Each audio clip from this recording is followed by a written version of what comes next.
This is the All-American Coaching League, presented by Axis Sports.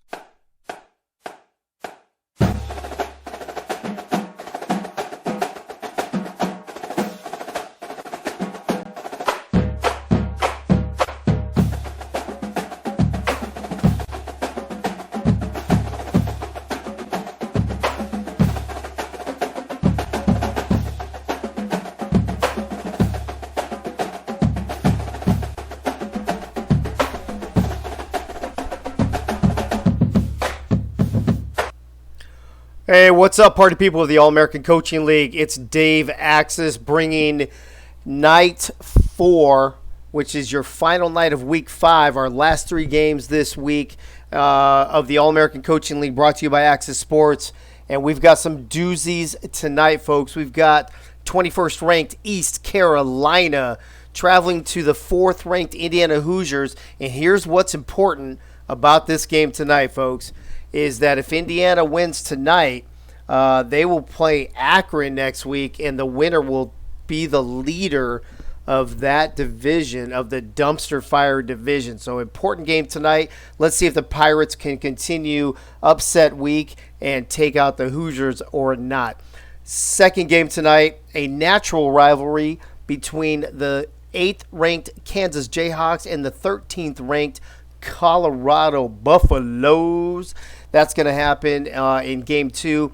And then in our nightcap tonight, the 3rd-ranked run-in Rebels of UNLV, who beat Wyoming last week, will travel to 19th-ranked Iowa State, who's coming off their first win last week, and they looked very good, very impressive. So I wouldn't say that Upset City is over yet.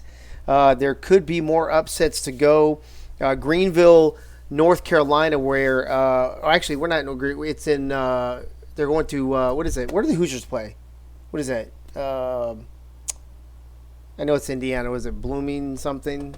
Bloomington, Indiana. Bloomington, Indiana. Thank you, Gunny. Bloomington, Indiana is where we're going to be going for our first game. So, speaking of our first game, let me bring in our first crew tonight. Our play-by-play guy. You know him from Louisiana Tech. He is the head coach. He is Patches O'Houlihan. Patches, what's up? Welcome back tonight. How's it going, bro? Oh, everything's going good. Good night for football. It is a great night for football. And I'm going to just turn it over to you. I'm going to get the graphic up. I'll let you introduce your crew. You guys can talk the pregame, and I'll get this game ready to go. All right, let's get it going. All right, I am Patches O'Houlihan, and I am proud to announce that I have the man, the myth, the legend, Gunny as my color guy. And then I also have Turn Out the Lights. Pepper Rogers is going to be sharing the booth with us. Guys, how are y'all doing this evening? Doing great. It's an honor to be in the booth with such an outstanding coach for Louisiana Tech and a coach in the Louisiana high school football rankings, Patches O'Houlihan, the franchise. Thank you, Gunny. How about you, Pepper? Yeah, I'm glad to be here to do this game with Gunny and Patches, and I'm looking forward to seeing what Indiana can do with ECU. All right. Well, we got the Indiana Hoosiers, the number 4 Indiana Hoosiers, sitting at 3-1, 2-0 in the division, led by head coach Rocco McLovin. The AD is Chad Rowland. They've got Antoine Randall L at quarterback. That sounds familiar. Wide receiver Chad Rowland. The best name probably in all of the AACL coming out of that division is probably the linebacker Eagle Abitch. And then cornerback Doyle McPoyle is going to be leading the secondary for Indiana. What do we, Gunny, what do we have to say? What do we got to discuss here with Indiana? How are they going to pull this game off? I didn't even know they're ranked number 4, so kudos to them. I'm looking forward to this Eagles a bitch, see if he can break the tackle record I saw last night of 14 tackles in a game late last night. All right. Hey, they're taking on now. They're going to be hosting number 21 ECU, who's probably upset more teams in the league than anybody. Athletic director Yogi Barr, head coach, I don't know if I can say that, Fall Daly, um, quarterback porn star, a legend in the making right there. Wide receiver and returner Happy Ending. Defensive end Got Crabs, and linebacker. Now this name is probably one of the best ones in the league. Do You Swallow? All right, Freddie, how is ECU going to pull this upset? Well, Porn Star's going to have a good game throwing the ball. Happy innings. They're going to have a big duo today. That's what I'm looking for. Both of them to go over 100 yards receiving and probably 250 passing. All right, and we can't forget about the running back Orgasm leading the ground attack for ECU. All right, this game is going to be from Bloomington, Indiana at Memorial Stadium where the weather is clear and the temperature is 40 degrees. Let's head down to the field.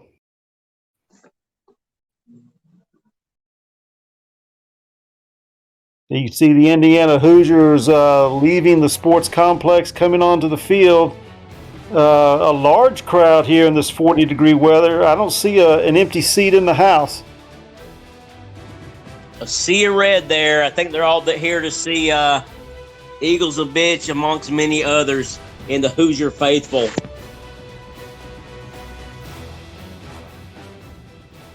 Let's bring on the Pirates from East Carolina. Again, we're at Memorial Stadium in Bloomington, Indiana, in case you can't tell. The large crowd of red and white I see just a small section of Pirate fans that made the trip from East Carolina. Whether they can stand this cold weather or not, we will see. Indiana has won the toss, elected to receive. Kickoff taken at the 1, brought up to the 25, to the 30, and tackled at the 30-yard line is Chad Rowland with a good 29-yard return, setting Indiana up pretty good on their first drive. We got trips to the top of the screen, tight end down at the bottom, back to pass. We've got a completion now for a gain of 16 to Thad Grant. And he steps out of bounds, stopping the clock. Indiana is going tempo. They probably got these first 10 plays scripts. Another deep out, knocked away at the last second. A little lob pass there. It wasn't a tight spiral like that other one was from Antoine Randall L. Out of the gun, spread formation, back to pass. Well played by the defense. Number 95 looked like he was following the back out of the backfield. Didn't have anybody to throw it to, had to burn it. Antoine L is kind of inconsistent right off the bat. 2 incompletions. Usually he's pretty on time. Oh my gosh, behind the defense, and he will score. A 54-yard touchdown reception from Antoine Randall L to Chad Rowland, and Indiana strikes quickly. Big play, 4-play drive, only 2 pass completions out of 4, but a big one, 54-yard touchdown pass from Randall L to Chad Rowland, 54-yarder. Will you call that a reverse curse? Because we were dogging him, and then he hits a 54-yard touchdown pass. Exactly. That's what I was just thinking. Announcer's curse. All right, kicking off, 7-0 lead for Indiana. ECU takes it at the 5. Hit at the 20, brought down to 22. Isaac Richardson with a 17-yard return, setting up ECU. Got to answer here with this drive. Let's see what Porn Star's got. Out of the eye, handing off to Orgasm. He's taken down in the backfield. It was able to get 1 yard out of that, barely able to get 1 yard.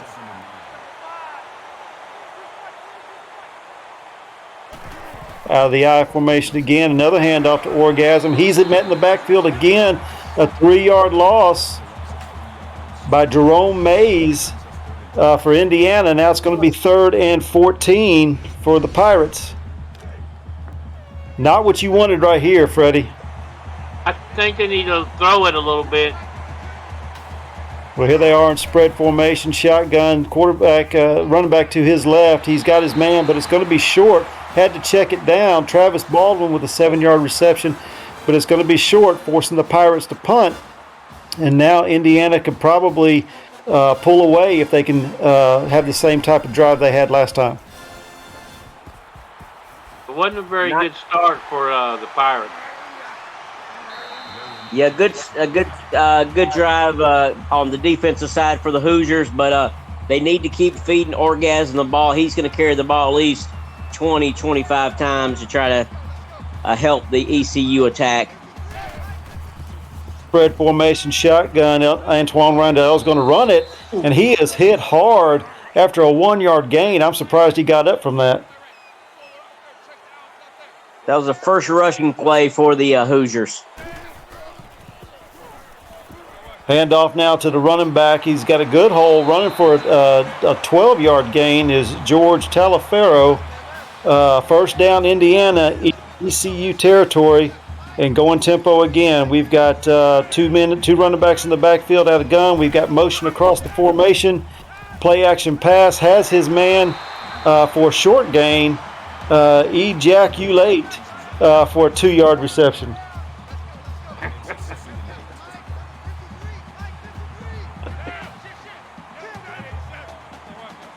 Out of the gun again, 2 receivers to the bottom. Running back to the left, it's going to be a handoff, switches direction, a little counter for a gain of 4. A little get off me elbow there, wasn't it? Yes, sir. Trips to the top, tight end at the bottom, back set to the left of Antoine Randall L. Back to pass. He's going to run it again, and he's going to slide for the first down. Going tempo, it was a good 7-8 yard gain for Antoine Randall L. And, you don't see anything there. You got to pull it and run.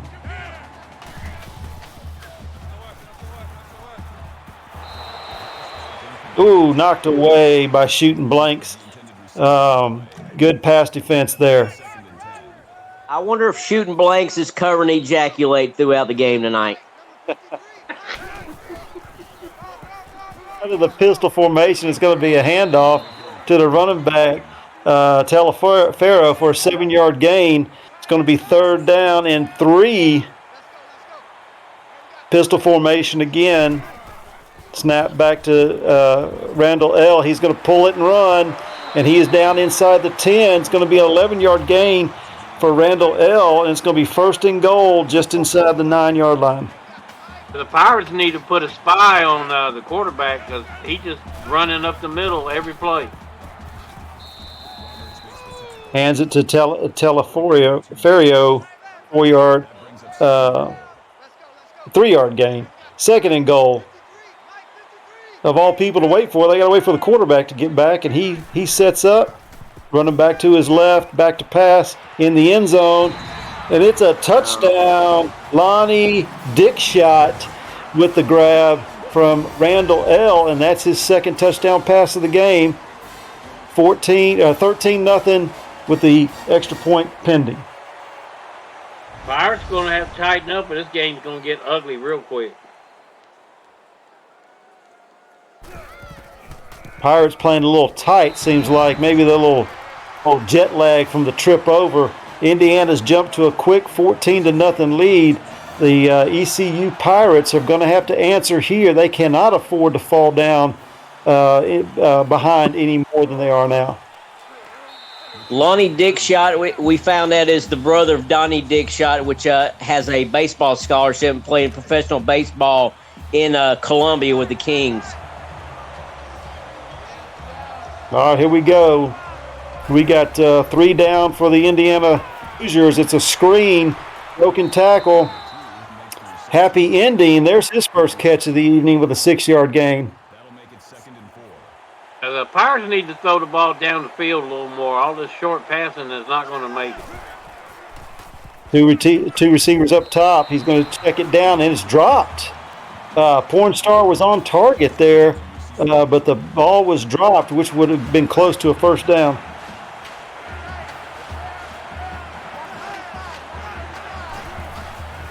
Little motion, back to pass is Porn Star. He gets it away, caught at the 40. Is Doggy Style for his first reception of 8 yards and a first down for ECU. Yeah, a lot better for the Pirates here on this drive.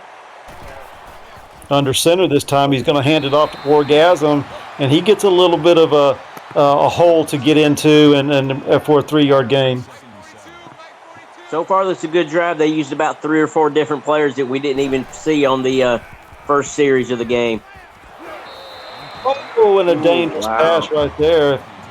With nothing downfield, he turns to his outlet pass, and it was covered. He should have burned that at his feet or over his head. I don't think the quarterback can see that red jersey right there in front of his white jersey. Oh, that was a good move. Avoids the sack and gets it downfield, and it's going to be picked off at the 20-yard line by Indiana, stopping what was turning out to be a decent drive. He panicked, I believe, Gunny, when he avoided the sack. He was able to shake off that tackler and just threw it downfield. I agree. He closed his eye and just heaved the ball as far as he could. Now we got a screen by Indiana, a gain of 8 by Chad Rowland. And it seems like, Freddie, that ECU does not have an answer for this attack. Oh, they don't have nothing for Rowland and Quan L. Well, there's a good stop right there. Good tackle for no gain. It's going to be 3rd down and 2. They need a stop here and get decent field position if they can get them to punt. And there's the sack on Anton Randall L. 4-yard loss by Gott Krabs. He was one of our highlighted players, and it's time for him to take control of that defense. I wonder if he's passing him off to the quarterback. Now the Indiana Hoosiers are going to have to punt here. First punt for them. ECU should get decent field position right here on the punt. Decent run back by Doggy Styles, an 11-yard gain. It's going to put them in Indiana territory just inside the 50. Yeah, Pornstar needs to toss the ball a little bit more to Happy Inning and Doggy Styles to get the ball down the field. That's the end of the first half. Open up that offense. Let's go there, Pirates. They do have to open it up. That's true. It's the end of the first half. Indiana in control right now, but we know watching these games, the tide can turn on just one play. Hand off to Orgasm, little counter, stiff arm, gain of 10 right there. It's going to be a first down, and now we've got something going here for the Pirates.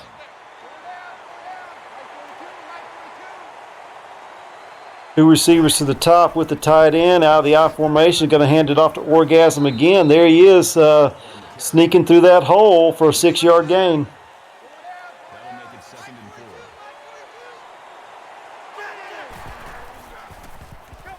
Back to pass now is Pornstar. Plenty of time. Again, he makes the right decision this time, Gunny, by getting burning it over the receiver's head because he was well covered.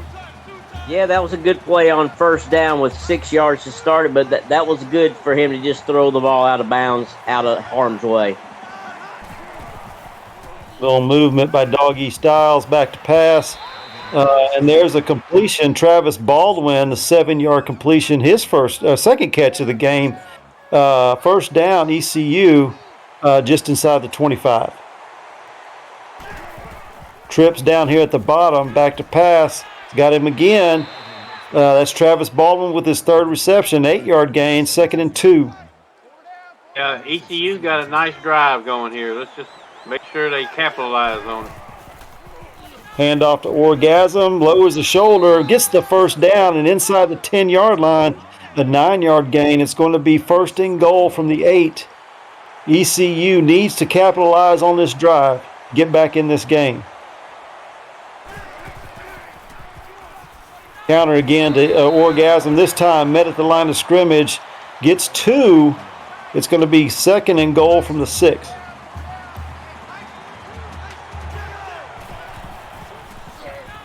Handoff again, met in the backfield, is going to lose one. I think Indiana has kind of caught on to that play. Orgasm is down. Orgasm is down. Orgasm is gassed right now with the 3 straight runs in a row. Motion across the formation. Back to pass as Porn Star has time, gets it completed. Oh, he dropped it. Good play by number 7. Going to have to settle for 3 here. Get points on the board. ECU finally gets points on the board. The field goal is good, 14-3. Just saw where Orgasm has a bruised ankle but may return. I read that as well. That was a good drive for the East Carolina Pirates. They did get some points on the board. They didn't get the 7 that they wanted, but are you good with getting 3 there, or should they have gone for it? Well, you got to get something. You got to get that 0 off the board. Now their defense has got to make a stop for them. Out of the gun, he sends his back in motion and then dumps it to him on a wheel route for a gain of 6.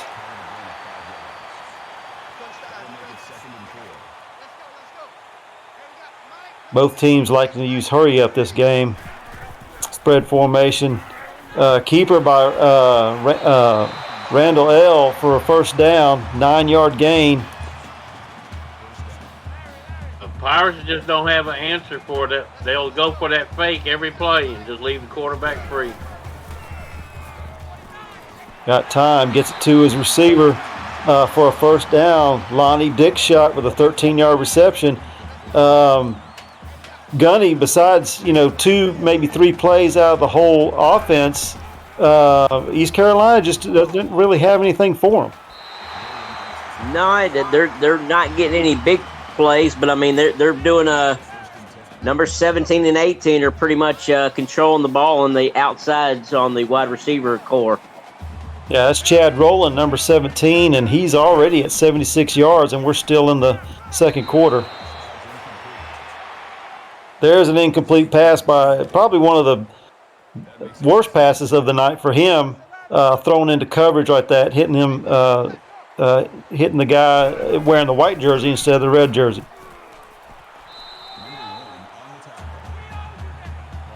Taliaferro with another good run right there, making it 3rd and 6 after a gain of 4. Balanced formation. Play action pass, plenty of time, gets it to his receiver, breaks the tackle inside the 20, down to the 19. Thad Grant for a 15-yard reception. It's like Indiana could just do whatever they want to out here.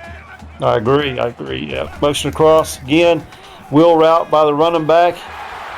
This time he hits the receiver, Chad Rowland, for a 15-yard gain, gets him down inside the 5, 1st and goal from the 4-yard line.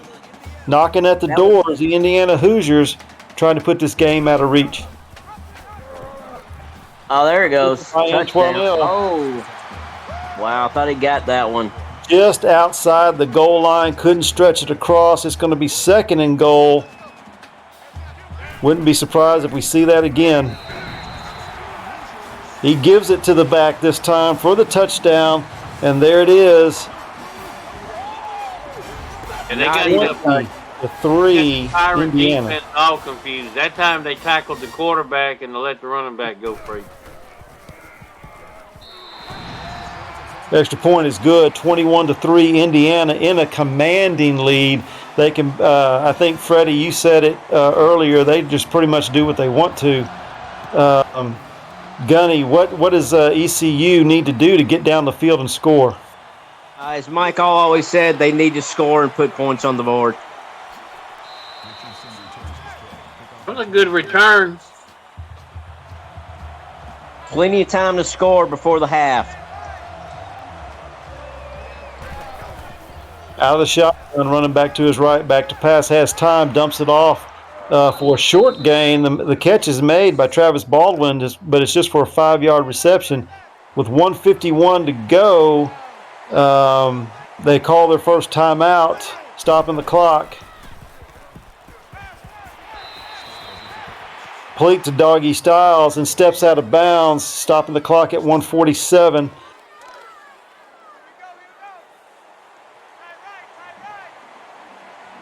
This is the first series I've seen Poinstar back in the shotgun formation. He was one of the rare quarterbacks you see under center. Plenty of time. Look at surveying the field. Has his man. That's Vibrator. His first reception of the night for a 9-yard gain. He's a big tight end, Vibrator. That's another porn star completion right there. Was that to Vibrator? That was incomplete. Oh, that was incomplete. I'm sorry. 3rd and 1. That was incomplete. Out of bounds. Oh, the old. How that wasn't offside. He jumped in the neutral zone. Orgasm cannot squeak through. He cannot penetrate and get into the crease for the first down. And ECU is going to punt it away here from the Indiana 34-yard line.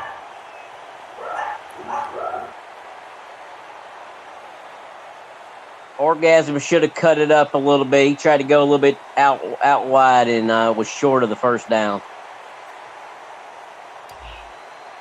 I don't understand why they go wide when they only need inches. Why don't you just go straight up the middle?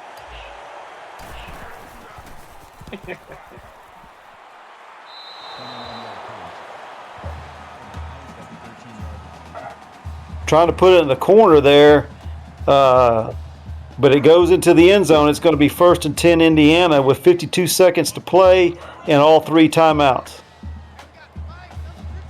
I know it's a good punt. It went out at about the 13-yard line, I believe. Looks like it got marked at 13.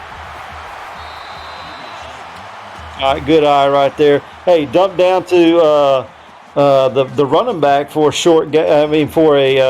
for a first down, and sitting there now, Indiana still with all 3 timeouts, plenty of time. 2-yard gain right there by Taliaferro. I think I would have done something else right there. I think I would have tried to get downfield a little bit. I think they're going to take this lead to the locker room. Just letting the clock run down. I believe you're right. I believe it's they're satisfied with the 21-3 lead. The ECU will be getting the ball starting the second half.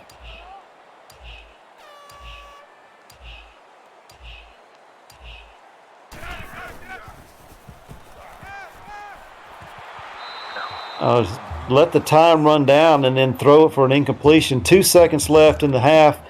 Not understanding that concept there of running down all that time and then throwing an incompletion. Yeah, they should have just ran it, then the clock would have ran out. Like they did there. Got a 2-yard run right there to end the half. You got Indiana 21, ECU 3. Before I forget, I'm going to shout out some names in the chat. You got Have This, you got Benji Matson, Packer Fred, Lone Star Glory, Bob Funk, Axis Sports, Dave Axis, True Blue, True Blue X, and Biff Markham, all checking us out. Halftime here in Bloomington. First half for the Pirates. What'd you say? It wasn't a very good first half for the Pirates. I've got to admit that. Not so much a bad half by them, but a very good half by Indiana for sure. ECU did have one bright spot of sacking the quarterback when they needed to and get them to punt, and they were able to take that punt and return it and take it into turn it into 3 points for ECU. But that's the only bright spot they've had. It's been all Indiana really so far in this first half. Now, what does ECU need to do? What adjustments do they need to make in order to get caught up in this game? A little disappointed in not gambling on the 4th and 1 when they were on the 34-yard line of the Indiana Hoosiers. They should have went for it. They had really nothing to lose, being down 18 points at the half. They need to get the ball a little bit to their wideouts, spread the field a little bit. All right, Freddie, Indiana now, what do they need to do? They're sitting there with a 21-3 lead. What do they need to do to make sure they maintain? Just keep doing what they've been doing. I mean, Pirates can't stop them. The adjustments are going to be by ECU. Indiana can keep doing what they're doing because ECU has not been able to answer in this whole first half. Now, the second half comes out and sees Pornstar almost throwing a interception right there. Didn't see the middle linebacker, and he tried to get it to Vibrator, I believe, and the linebacker was able to knock it down.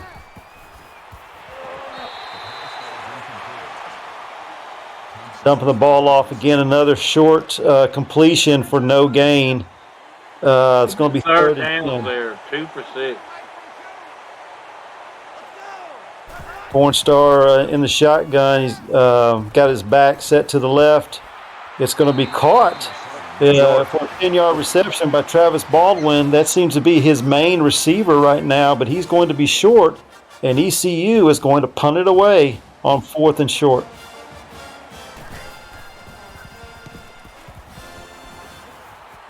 Pornstar passed about 50%, and the same Randall L. passing at about a 75% targets. It's not that Pornstar has been pressured or anything. He's just making his completions are short, and Antoine Randall L. has been more down the field. It's the offensive play calling has really let them down. Whoever the fucking Ray, what she's doing on offense. He jacked you late with an 8-yard reception. It's going to be 2nd down and 2 for Indiana. Motion across the formation. Going to be a handoff to the running back, and it's a good gain of 9 yards and a 1st down for Indiana. That was Ejaculate's 2nd reception of the night. Shooting blanks, I think, again, made the tackle. Another give to the running back. Oh, my gosh, did you see who was down there blocking for him? That was Antoine Randall L. After he handed the ball off. Beats him down the field to help block for him. It's another 1st down for Indiana. Out of the gun, gets it completed. A 5-yard gain to the running back out of the backfield. And there again, guys, no answer from ECU.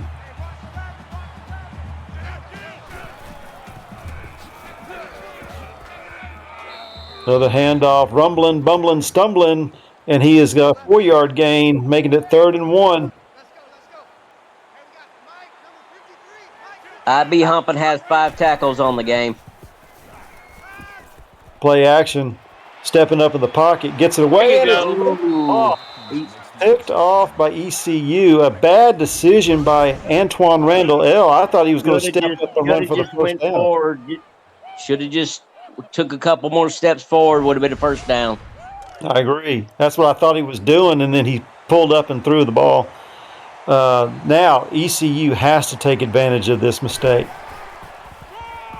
Hand off to Orgasm, breaks a tackle in the backfield, picks up 2.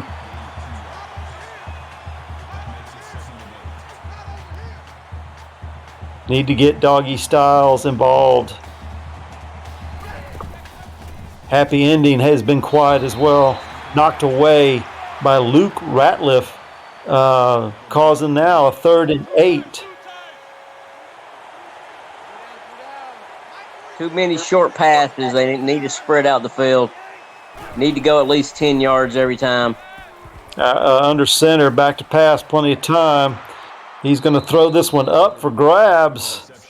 That's a 1st down. The reception by the running back, Orgasm for a 1st down. Unbelievable. That was just a wing and a prayer right there. Got an in route by Happy Ending, a 5-yard reception, another short gain. Again, Gunny, not much downfield. It's all been just right in front of them, right in front of the defense, and they're making the tackle as soon as the receiver makes the catch. Yeah, I'm curious how long the longest reception's been for the game so far for the Pirates. It might have been that catch by Orgasm there for 12.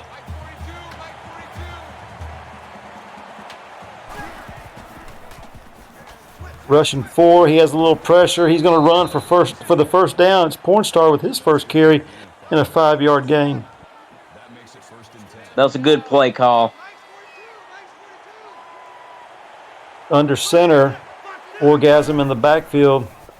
Stepping back to pass, got time, dumps it off to Orgasm again. A little swing route, a little 5-yard gain. It's going to be 2nd and 5. Not a lot of yak here for the boys in purple. Back to pass again, another short pass. It is going to be a first down. Doggy Styles making another reception, his 3rd of the night for a 7-yard gain. This is a good drive for the Pirates. They're keeping Indiana on the sideline, so need to get some points. Short drop, and not enough. Pornstar sacked.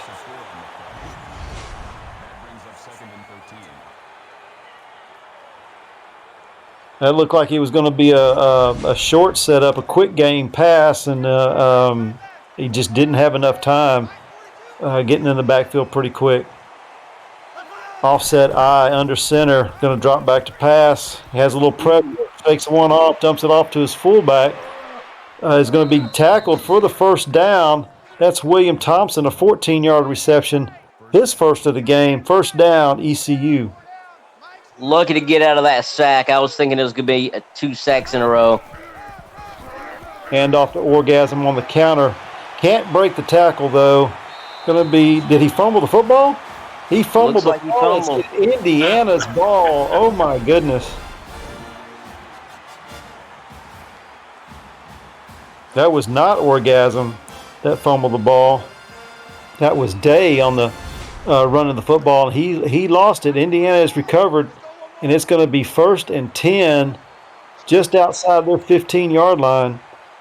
The 2nd turnover of the night for ECU. Holding on to the ball way too long. He's sacked for an 8-yard loss. Jason McCoy with his first sack of the game.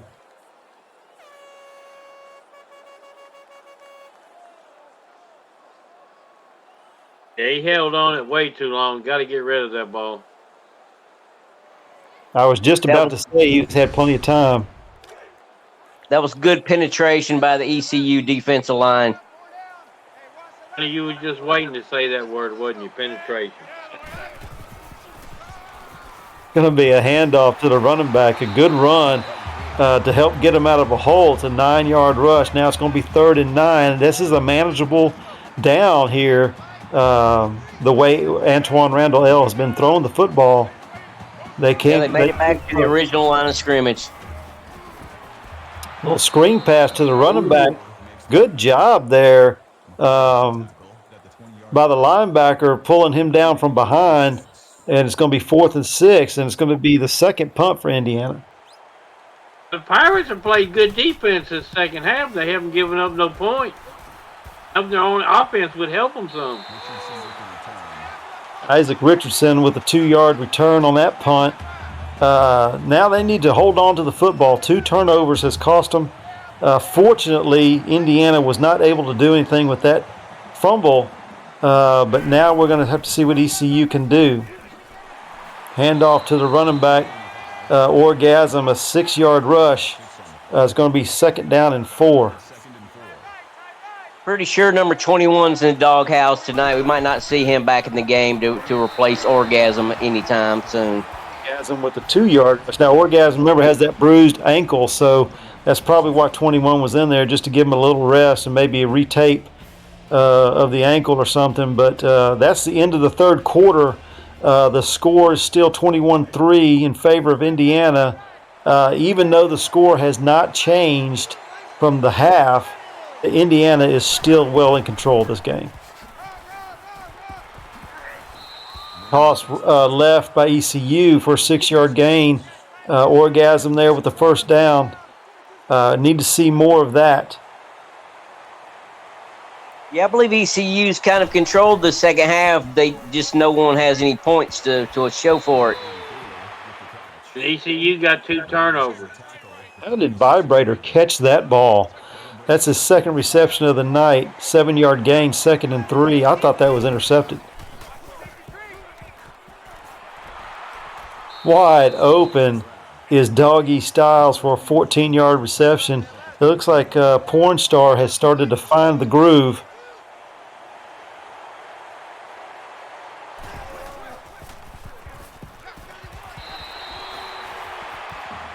And just as soon as I said that, I don't know what that was.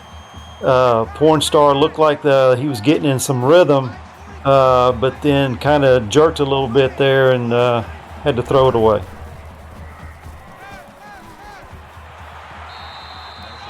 Completion in the middle of the field to Brad Marshall. His first reception of the night gets ECU inside the 5. 1st and goal, Pirates. It's going to be a keeper by Porn Star, and he's short of the goal line.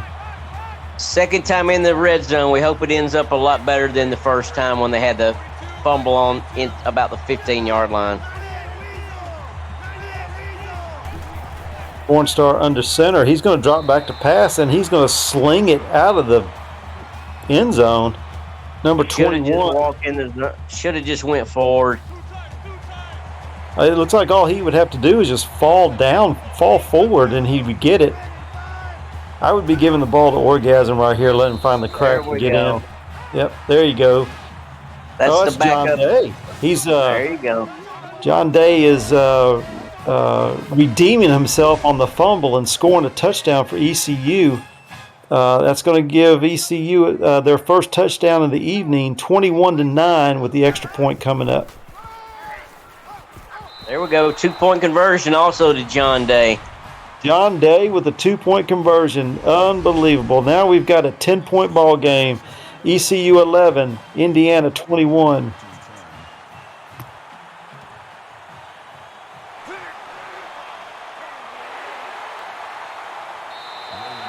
Yogi Barr and Anna Mosey have joined the chat along with Packer Fred. Lone Star Glory have this too. Gunny McGuire, Doug Britton in the house, Dave Axis, and the Chad Rowland are all here. Commander Root, Biff Markham, Benji Matson, X True Blue X. That would be me. All in the chat checking this game out. Nice return by Chad Rowland, and he made the first reception, so he's been in charge of all 42 yards on this drive thus far. Going to be a handoff to the tailback. He's met in the backfield for no gain. It's going to be 3rd down and 2 for Indiana. I need a big stop right here. Phil, just a little bit of a momentum switch, but George Teleferio is going to say, "Get out of my way, 1st down, Indiana." I hope I'm saying his last name right. Sounds good to me. Calaferio, you're correct. Yeah, it's good. Okay. High formation, 3-yard rush by Talaferio. He's got 74 yards on the night on 15 carries. Quietly having a good game. Under center again out of the I formation. They're going to give it to him again. Good cut. Almost breaks the tackle. Gets 5 yards. It's going to be 3rd down and 3. It looks like Indiana now is going to be content with handing the ball off and running that time down. Oh, good stop by ECU. And they used a couple timeouts already. Hauled down. Yep. Hauled down, forced them to use a couple timeouts, and now Indiana's going to have to punt it away with 1:53 to go. Knocks it out of bounds. Went out somewhere around the 15-yard line. That ball's going to be just inside the 13 for ECU. And this is they haven't done it all game, but some shots are going to have to take some shots downfield. Short pass again to Happy Ending, an 11-yard reception. But for them to catch up, they need something down the field.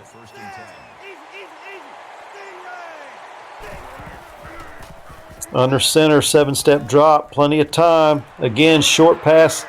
But again, it's going to be for a first down or close to a first down. Happy ending with a 9-yard reception. Clock's still running. 1:23 left. He's going to spike the ball. Happy ending couldn't get out of bounds and stop the clock, so they had to spike the ball there. It's going to be 3rd down and 1 with 1:23 remaining. They need something quick. There's a first down. It's going to stop the clock. Oh, he fumbled. Fumbled the ball. Oh, my goodness. Are you kidding me?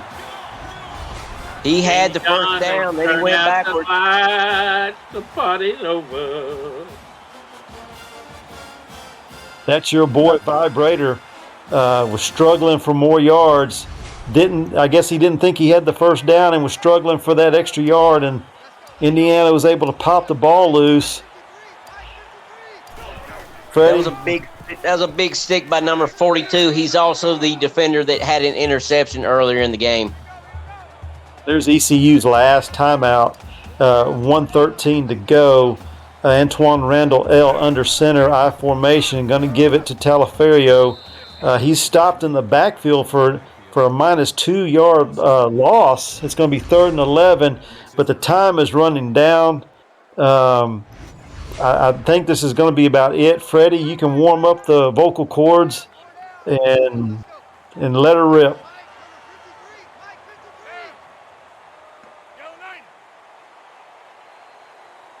Pistol formation, spread, 2 receivers to the bottom. They're going to let the time run down on the play clock. They're going to have to snap it, though.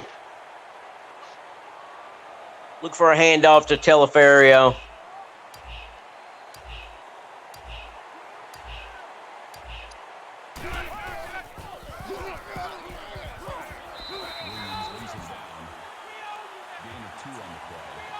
Talaferio with a 2-yard rush. He's quietly had 20 rushes, 81 yards. They're going to line up to punt it away, but they don't have to snap the ball. That's going to be the ball game next week, folks. Soon to be, or maybe soon to be, number 1 Akron will be traveling to Indiana to take on these Hoosiers. What's going to be a good matchup between number 1 and I don't know if Indiana's going to stay 4, if they're going to move up or not, but that's going to be a good matchup between those two teams. There's your final. 21 Indiana, 11 ECU. Antoine Randall L. With a good game, taking some nice shots downfield. Chad Rowland seemed to be his favorite target. Some good runs by Talaferio. And they were able to get control of this game early and never look back.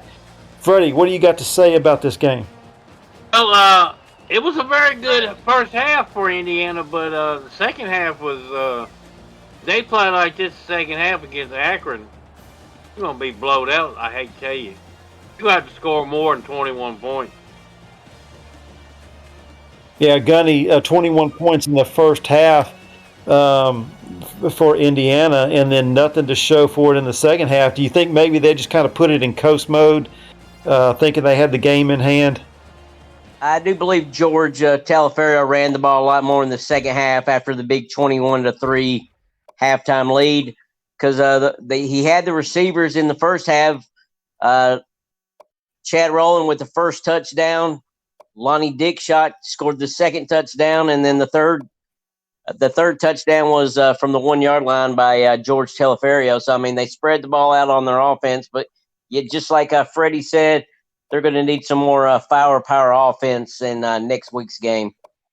You know, the ECU Pirates were, at one point, they were 2 of 7 in third down conversions, ended up being 6 of 12, actually better than Indiana. They were at 45%. ECU was at 50%.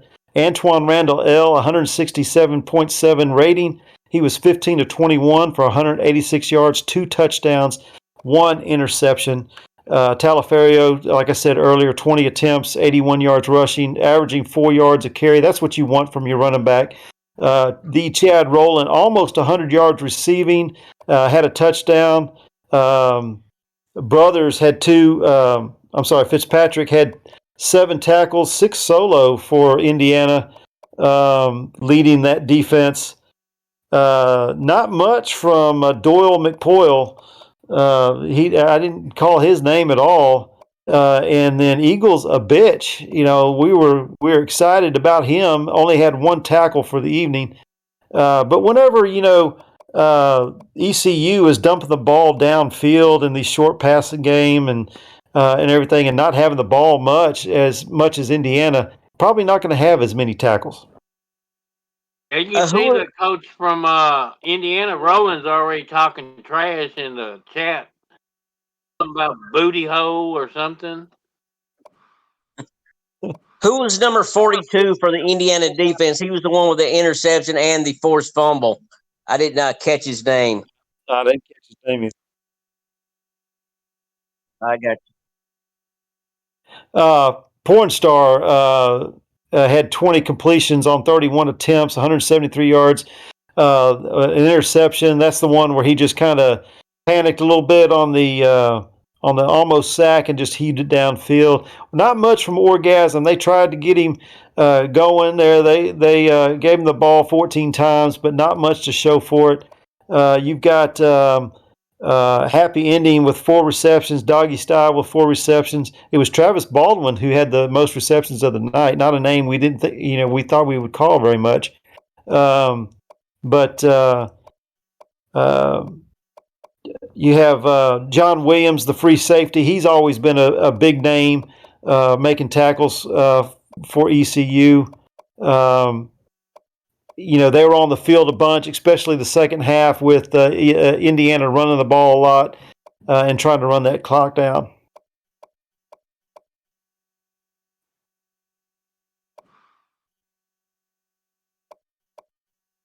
$42. Number 42 for Indiana. We're trying to get a name on him.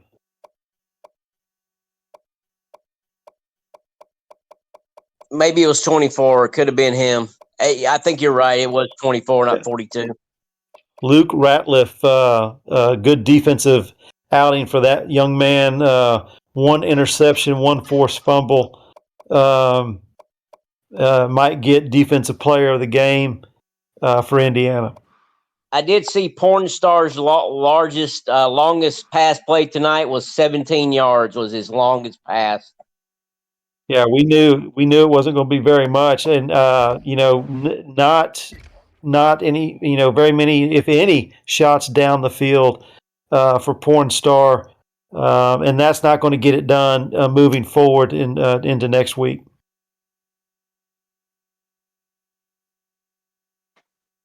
First downs even between the two. Rushing yards 100 for Indiana, 56 for ECU. Passing about even, 186 for Antoine Randall L. and 173 for Pornstar. The story of the night is the 3 turnovers, particularly the 2 fumbles. The first one for ECU where they were driving, they were inside the red zone to possibly get within tying distance of this game, and they fumbled the football, and it just completely crushed any kind of momentum they were generating.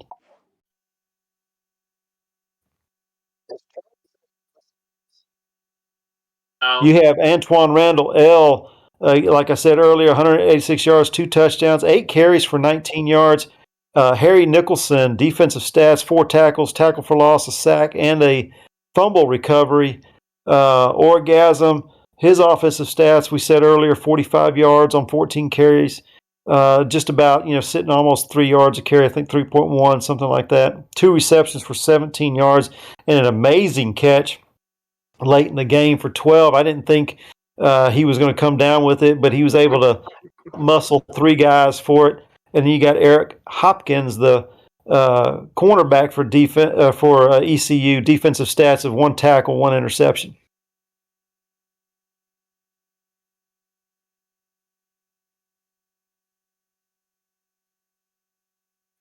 All right. I want to thank. Ain't mine, 'cause I ain't got mine on. I want to thank the man, the myth, the legend, Gunny, and Turn Out the Lights, Pepper Rogers, for joining me in the booth tonight. Enjoyed it, fellas. It's an honor to be with you two in the booth. We're going to turn this back over to Dave, and he's got number 8 Kansas being hosted by number 13 Colorado. Take it away, Dave. All right, So, Frank, thank you, and thank you, Gunny. Thank you, Freddie. Appreciate all you guys. Great call on that first game. Little slow in that second half. I mean, if ECU has anything to hold their hat on or hang their hat on, it's definitely the fact that they shut Indiana out in the second half. What was that, 8-0? So thank you guys for that call. We will move on to game number 2 of our last night of Week 5 here in the All-American Coaching League.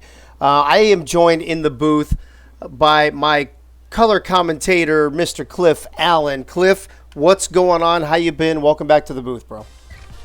That's right, Dave. Good evening, and I'm excited to see this matchup again with Kansas and Colorado. Yeah, this is a real life border war. They've got rivalries going way back to like the 1940s or something like that. So this, like, before we were all even like an itch in our daddy's pants, these guys were already playing ball against each other. That's a fact. I think their matchups date back to the 1800s. Oh, even further. See, I'm just saying. I was trying to be nice and not make anybody feel old. Cliff's over here making everybody feel old. What the hell? Yeah, don't you remember those games, Dave? Yeah. Okay. Yeah. I was there with Gunny and Charles. Actually, no, I think Charles was already playing by those years. He's so old. But Yeah. anyway, You're probably right. also joining us, and it's always tough. I know Pepper had to do this the other night. Coach coming in the booth after coaching a game that you lose, but we appreciate the newest, or actually not the newest coach in the league, but the new coach, if you will, of the East Carolina Pirates. I believe this is his second game that he has been the head coach of, and so I would like to welcome Fox Daly to the booth. Fox, how you doing? Doing all right. We're moving on to the Kansas Colorado game. All right. Mr. Daly, do you have any fucks to give about that last game? Nope, none. I kind of had a feeling. Cliff, let me start with you. Like we said, long-time border war. It's Benji versus Liam. It's Mangio versus the Hammer. A more passing-oriented offense versus a more running type of offense. Lots of big names on the players to watch. As you look at the Kansas side of the ball, 3-1 Kansas, 2-0 in their division from the I-35 division. What stands out to you, and what do you expect from Kansas this evening? Well, it's kind of interesting here with Kansas because even though they run an air raid offense, last week they amassed 256 rushing yards. Wow. So that's kind of an interesting switch. So it'll be a great matchup here between Kansas and Colorado. I think Colorado had more balance on offense last week, and that's why they came away. Or actually, they lost last week, so they're going to be looking to bounce back here and stop that slide. Benji, if you're listening in the thing, is that right? I want to make sure that I didn't mess up the graphic. Does Kansas, do you guys do an air raid offense? For some reason, that doesn't sound right to me. Benji, throw something. It is air raid. Okay. Oh, yeah. Air Roddy. Oh, that's completely different. Okay, got it. That makes a lot more sense. It's hybrid offense. It's the Air Roddy offense. I think that's Middle Eastern, if I'm not mistaken. Instead of Midwestern. Hey, everybody, I'll be here all night. Fox, Mr. Daly, on the other side of the bar. Colorado started off the season 2-0. They now are on a 2-game losing streak. They're 500 in their division. What do they need to do to get back on track tonight and get back in the win column and get back over 500? They got to cut out the turnovers. Last week they they were pretty balanced. They had 200 yards running and 200 yards passing over on both of them. But it's the 2 turnovers that cost them the game. So I think that's what they need to look out for in this game. That's good. Real quick, because I'm trying to stall and trying to get this game set up. Did either of you?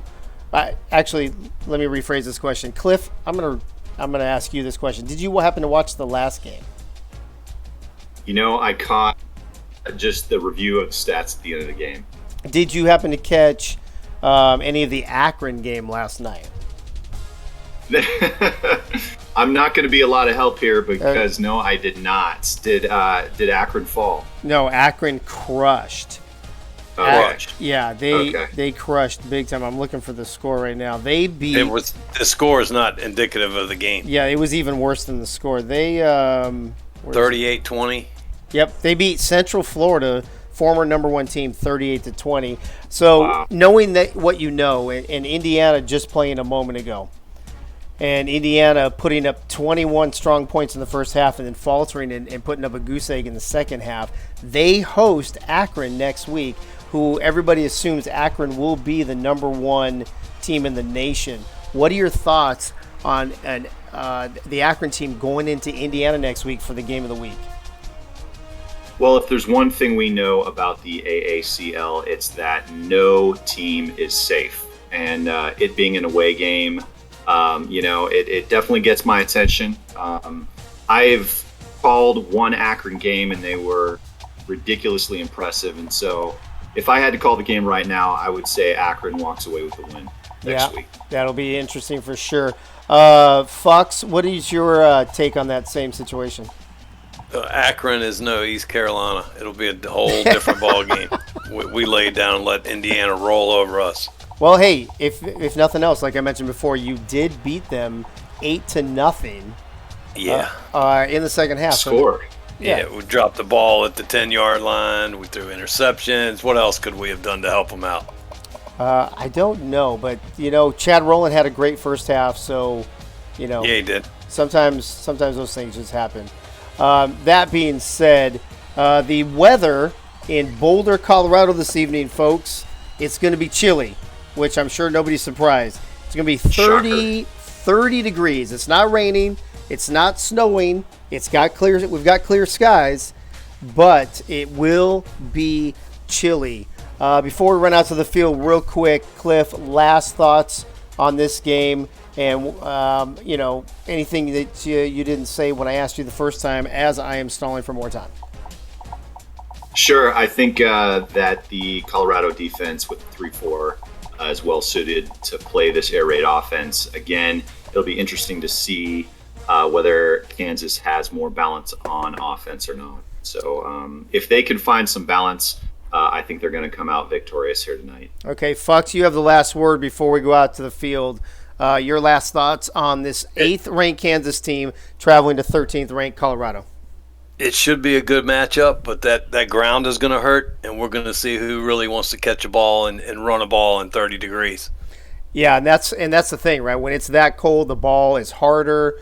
Now, there won't be any moisture, so that'll be good. We won't have slippery balls, thank God, since Greg Soder's nowhere to be found. But the ball will be harder to catch, harder to throw. So we'll see what happens. Last thing real quick before we go to the field, let me check the chat.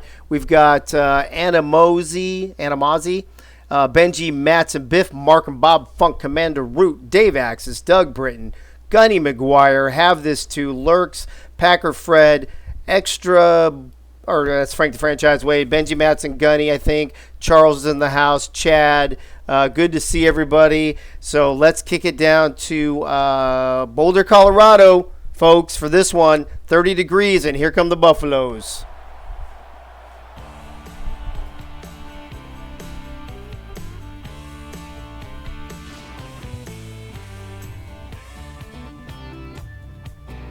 Mr. Daly, did you have a name change? Oh, fuck. No, hired a coach. Oh, no, because when you signed up for it, I didn't know you were going to come in as. Oh, it didn't matter. So I always put the real names on anyway, so that way if we're using fake names, people know who's on. There you go. So just trying to fill dead time here. Just in case you guys didn't know, it's Axis, Cliff, and Yogi. Here we are at Folsom Field, folks. I have actually been there twice, both times to watch my UCLA Bruins kick the shit out of the Colorado Buffaloes, but that's neither here nor there right now. As we head down to the field for the coin toss, Kansas will select tails. It comes up heads.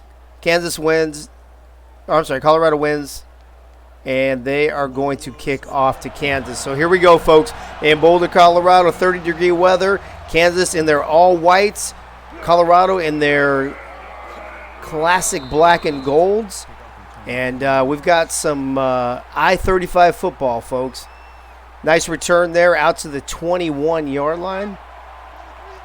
And where Kansas will take over 4 wide right from the get-go, single back from the shotgun. Major Kittens throws an interception on the very first play, and what an interception. He had to twist and turn and almost one-hand that and come back with a great return as well. Cliff Allen, that is not the way you want to start the game if you are Kansas.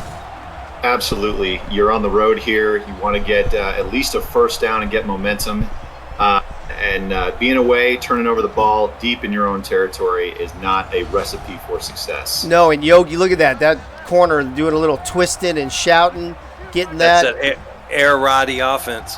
It's that air Roddy. I think that he's going to have to switch to the air raid before this is over. Colorado trying a little pitch action, a little option action. That's going nowhere as Master Astro tackles the Colorado running back for no gain. Here comes, it's Florida man, and he's got a nice pass to a wide open receiver, Rapides Upman for an 11-yard reception and first and goal. I don't know how he got that wide open there, Cliff. Yeah, I think they're sitting back in zone, and they had about a 1-yard window where they could have gotten a first down and picked it up. Well, how was that not in the end zone? Well, Florida man, he got his butt across, but not the ball. Yeah, and if I had a nickel every time I was told that. From the shotgun, here comes Florida man. He's going to keep it again. This time he pitches, and that running back's going to step out of bounds. Moe Yards could not tiptoe along the sideline. He's going to use 2 yards. I mean, Cliff, you have this great interception. It puts you in great field position, and your offense is just, I don't know, blowing a gasket here.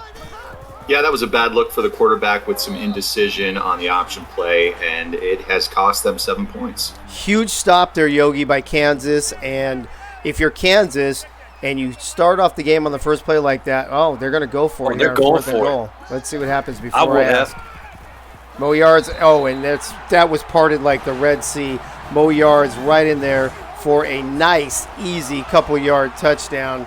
And I guess what I was going to ask you, Yogi, I thought that maybe Kansas was going to stand up and hold Colorado a field goal and get a victory there, but definitely that drive victory is on the Colorado side, and Colorado now with a 7-0 lead. Kansas, they got to answer now. Am I wrong? No, they need an answer, but Colorado needs to take a look at that last series, and maybe they want to go more to that dive than that option. Yeah, they definitely weren't running that option very well. And here comes the return man. He's breaking 2-3 tackles and all the way out. 39-yard return by Tingle McCringleberry, and that was a great return. I think you have somebody. Didn't McCringleberry almost come to Washington State there, Cliff? Yeah, he had a verbal commitment, but he didn't put pen to paper. Yeah, and he ends up in Kansas with the 8th-ranked Jayhawks. This time, Major Kittens under center. Here comes the blitz from the linebacker. He gets rid of it just in time for a short little 5-yard reception to Bismo Funyuns. And that was a great composure there, Yogi, by Major Kittens. Yeah, he can't take too many of those shots. No, we know all too well in this league that if you are a quarterback in the AACL and you take too many hits, you will be on the sideline watching with the rest of us. Nice quick pass out to Tingle again for a 19-yard reception, and they're going to go no huddle. And this is the Kansas we're used to seeing, Cliff, not the one we saw in that first drive. Yeah, right. They're protecting the ball and putting the ball in the hands of their playmakers, just like you saw with McCringleberry. Got that 19-yard reception. Yeah, that time the middle linebacker blitzed again. Kittens gets rid of it, but a terrible pass. Unless that receiver has some hands on his feet, I don't think that's going anywhere. So we're at 2nd and 10 now from the shotgun. 4 receiver set. He's got a back And he's got a little Stumbling, 5-yard reception to bumbling. Melvin Blake. What was that, Yogi? Stumbling and bumbling. Stumbling and bumbling. Kind of like me in the booth most of the time. Ayo. Hey, yo, Major Kittens checking the play from the sideline. He's got all day. Look at that protection. Wow. Boom, right over the Chris Clement with a 12-yard reception. And, Cliff, if they keep this up, this would be a great response from the Jayhawks. Yeah, showing the ability to bounce back after the early turnover, and now they're in the red zone. All right, 1st and 10, folks. A little under 3 minutes left to play. Major Kitten's going to keep it this way. And this is what he did the last 2 weeks, hurting defense with his feet. And then, Yogi, that's the first time we saw it tonight, and he did a good job. Yeah, and he did take a big hit. He got down. No damage. All right, here he's going to go from the shotgun once again. 2nd and 2. He fakes the handoff, and he's going to keep it himself all the way up the middle, and he is in for the touchdown. Touchdown, Jayhawks, Major Kittens, and Cliff. That is the Jayhawk football we're used to seeing, and that's the way you respond when you make a big mistake on your first drive.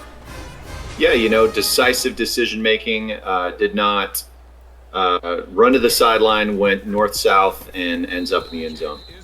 We're all tied up, folks. 7-7 here in Boulder. Kansas is about to kick off. Let me see if anybody new jumped in the chat. It looks like all the same peeps. Love having you guys here. Welcome. And here comes the return man. I don't know if that's Mo Yards. Oh, it's Johnny Johnson, in case you were wondering about that. Triple J with the 24-yard reception. Is that the same guy who got the interception? Yes. Okay. Triple J having a good game already. Here comes Colorado. Let's see if they can do a little better than they did on their last drive. They're going to give a handoff to Mo Yards for a 2-yard rush up the middle. Same play he scored the touchdown on, Yogi, but not getting anything on that one. That was a 2-yard gain on that play, too. Here he goes again. This time he bounces off of a lineman and a defender. Bounces outside for 4 yards, and that's Mo Yards. The Mo Yards we're used to seeing. He bounces outside, and I think he's used to getting more yards outside than up the middle, if my recollection is correct. A little screen pass this time to Mo again. This time he's trampling up the sideline for a 17-yard reception. What a very versatile back there, Cliff, Mr. Mo Yards. Yeah, Mo Yards is getting the ball in his hands and getting a rhythm here at home. He'll probably continue to throw the ball his way. This time he fakes the handoff to Mo Yards. Florida man going to keep it. Misses the straight arm, but he still picks up 5 yards. And that's kind of the dangerous runs we've been talking about, Yogi. He needs to be careful. Yes, he does. Both quarterbacks, they know how quickly they can go out of a game. When there is Mo Yards, the Red Sea partying for him once again for a first down and another 10-yard rush. And it seems like, Cliff, every time they need that big hole in the middle, they're getting it. That's right. Feed the beast. Exactly. From the shotgun, Florida man. Oh, I think somebody jumped. It is a false start. So we're going to back the Jayhawks up a little bit. Minute 25 left in this first quarter. In case you're just joining us, you've already missed some action. You missed an interception, and you've missed 2 touchdowns, one of them on a 4th down play. Lots of excitement early in this one. Florida man from the shotgun fakes the handoff. He's going to keep it. He's got another Great big hole on the decision. left side, and he's straight arming, he's carrying, and he's dragging defenders for about 9.9 yards, Cliff. Between Florida man and Mo Yards, they're doing damage.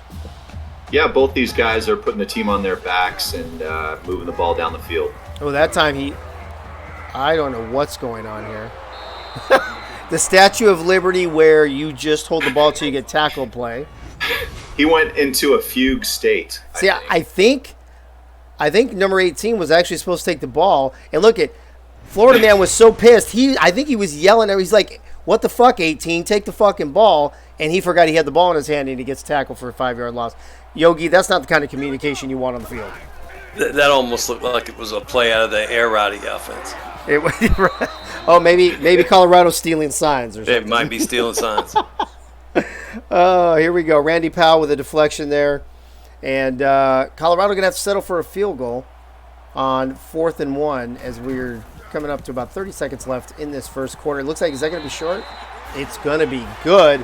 And the Buffaloes take a 10-7 lead here with 30 seconds left in the first quarter. From the goal line, the Kansas returner. I don't know if this is McCringleberry again, but he's got a hold over, and he bounces off a defender, and he runs right into another one, but a 33-yard return. Cliff, he's I kind of feel like he's going to break one today. He's already had a couple good ones. I kind of see him maybe breaking one later on tonight. Yeah, just a few more guys to beat, and that would have taken it to the house.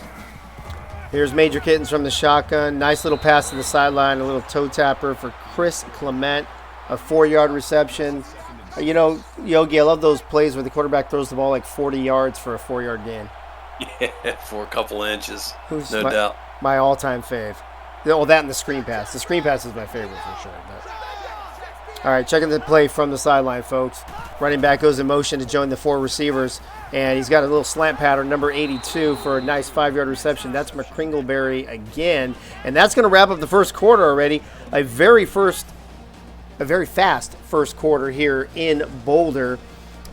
Cliff, real quick, your thoughts on the first quarter? Yeah, the difference maker in the first quarter was that turnover on the first offensive play of the game. And they'll be looking to keep those mistakes to a minimum as we go into the second quarter. All right, well, here's a nice short pass to Bismo again for a 4-yard reception and a first down.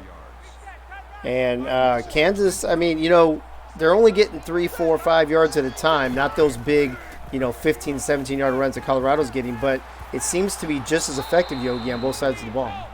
Yeah, and Kittens gets that ball out quick. He's on time on every pass. Yeah, I mean, well, he's a veteran. And, we've seen him in a lot of big games already this season. He's already been player of the game several times. He might have been player of the week once, if I'm not mistaken. Murgatroyd Skittles with a 4-yard reception. I think another Washington State recruit that ended up going to Kansas, if I'm not mistaken there, Cliff.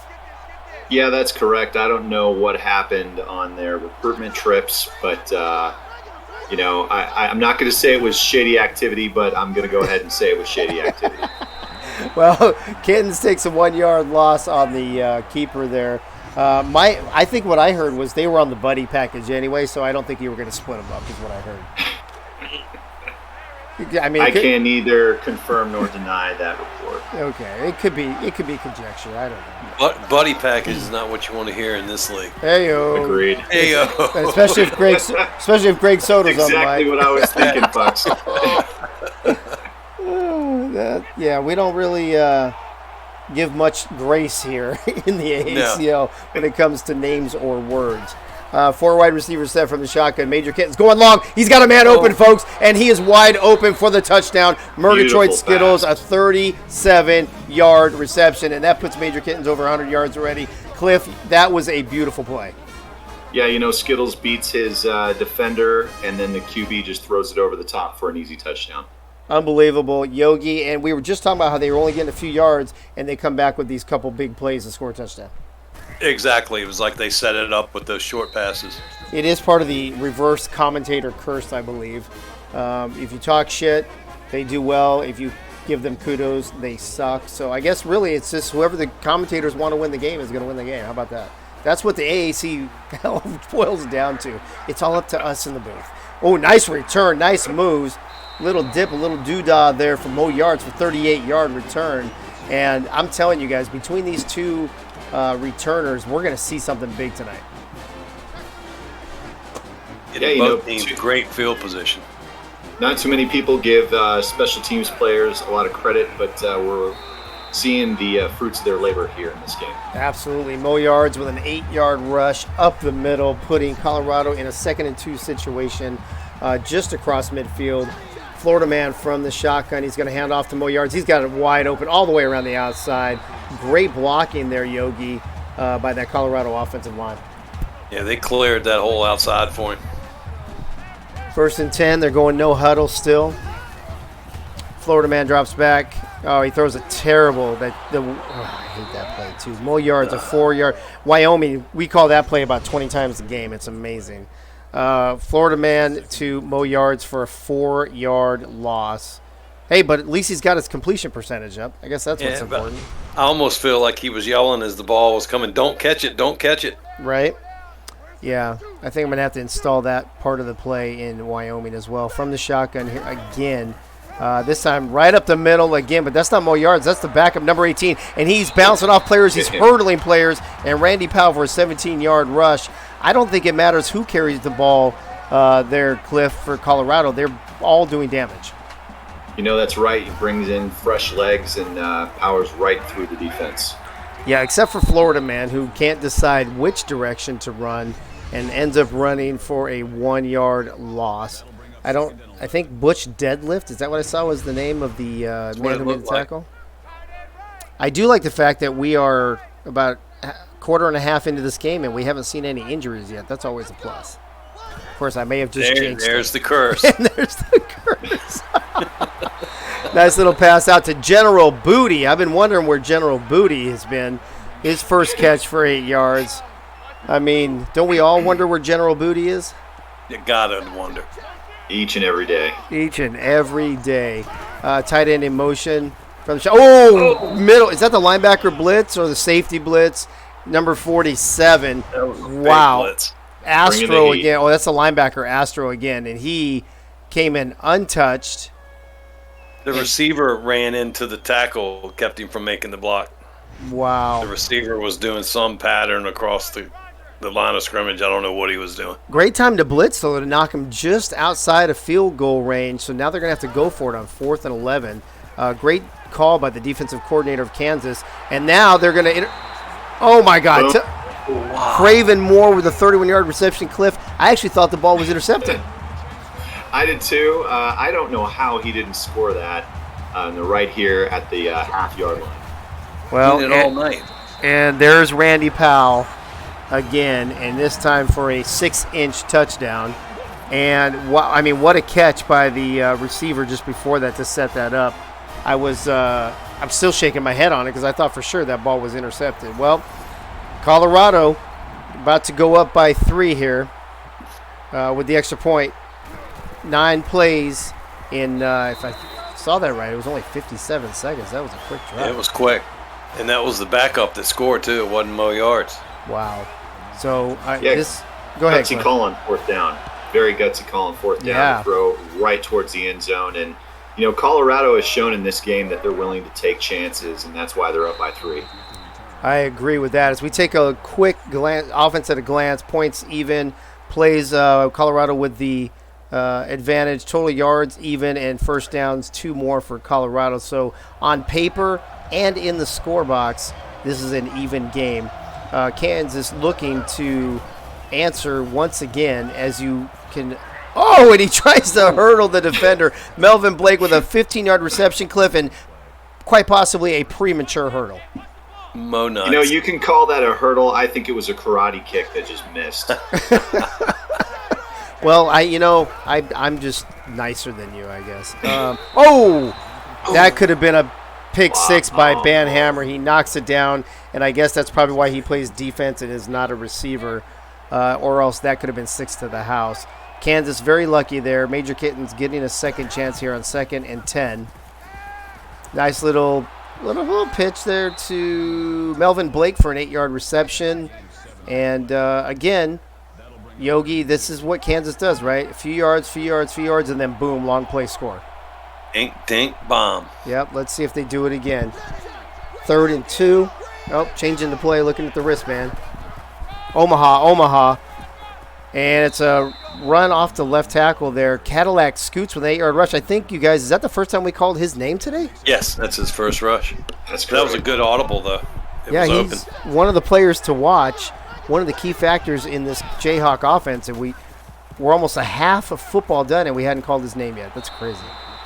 The only rush in Kansas had done was from Kittens. Melvin Blake there with another 4-yard reception. That 4-yard reception for Melvin Blake, Cliff, that seems to be kind of his lady jam right there. It sure does. Major K. Cliff, I have no comment for that one either.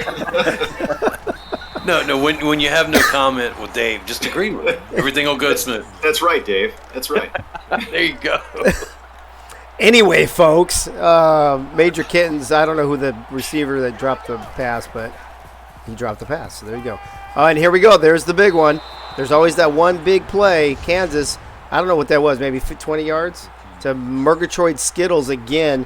And these Kansas receivers, and Cliff, you should know, I mean, you recruited the hell out of them. They really have a lot of talent on the sideline with their feet. You know, in the highlight film, we saw that Skittles not only has speed, but has the hands to make those tough catches, and it was highlighted there with that catch right near the sideline. This time he hand off. I think that's Cadillac who gives a get the fuck off me straight arm and takes it all the way in for a 19-yard reception. Cadillac scooted his ass all the way to the end zone. Yogi with that nice get the fuck off me straight arm. That might be your play of the week, battering ram. Beautiful. I'm going to write that down. 122 left in the second quarter. Boom. Wow. Yeah, showing echoes of Marshawn Lynch with the stiff arm throwdown and then running into the end zone. Absolutely. Wow, what a game. Have we seen a punt yet today, folks? I don't believe so. I don't think so. Both of these teams are used to some higher scoring games. Yeah, there's either been a score or a turnover, I think, on every single possession. Yep. Well, as we see some highlights, let me check the chat real quick. Art Vandelay, Benji Matson, Biff Markham, Bob Funk, Commander Roop, Dave Axis, Gunny McGuire, Have This Too, Lurks, Packer Fred, Cliff Allen, Yogi, of course, Frank the Franchise, Wade, Axis Sports, they're all in there. A welcome to the last night of Week 5 here in the All-American Coaching League, brought to you by Axis Sports. I am your play-by-play announcer here tonight on this second game, Dave Axis, along with Cliff Allen and Yogi Barr. We've got a great game so far, back and forth. Nobody's had to punt the ball yet. And to be honest with you guys, Cliff and Yogi, that's what I like to see. I don't like to see punting. Exactly. Florida man, 8 for 8, even though a couple of those were for negative yards to Mo yards. But 8 for 8, not a bad start. This time he's under pressure, and he's going to get sacked by 3. Oh, did he fumble the ball? The ball hit the ground. He did, but the offensive lineman picked it up. And now, of course, the commentator's curse. We're going to see our first punt. You're welcome, Colorado. No one likes to see a punter. Nobody. Well, let's see if he gets a decent punt. It's a decent punt, but he's got some great blocking. This could be a good return. He breaks one tackle, and then he's just gang tackled. Tingle McCringleberry. Yep, 7-yard return there. 44 seconds left in the half. Yogi, let me start with you. Kansas got 2 timeouts. You just going to sling it here? No, they got that Air Roddy offense to open it up. Air Roddy. All right, well, let's see. They're going to this time Major Kitten's going to take it. He's going to run it for a first down and then some, and then he's going to get crushed. A 14-yard rush. And Cliff, they're cross midfield, 39 seconds and a timeout left. Plenty of time to at least put 3 points on the board. That's right. You just got to be careful here not to turn over the ball. Or take a sack. I have a feeling. Take a sack. I have a feeling that Cliff just jinxed him right now. Just saying. Well, we are controlling the game, correct? Yeah. Well, I mean, we do whatever we say happens, right? I mean, or the opposite happens. Sure. Oh, he dropped it. He dropped it. Kittens with over 150 yards passing already in this first half, and he's got several yards on the ground as well. Not too shabby. Major Kittens from the shotgun, 4 receivers set, 20 seconds to play. Oh, the stutter step in the screen pass, my favorite play in the world.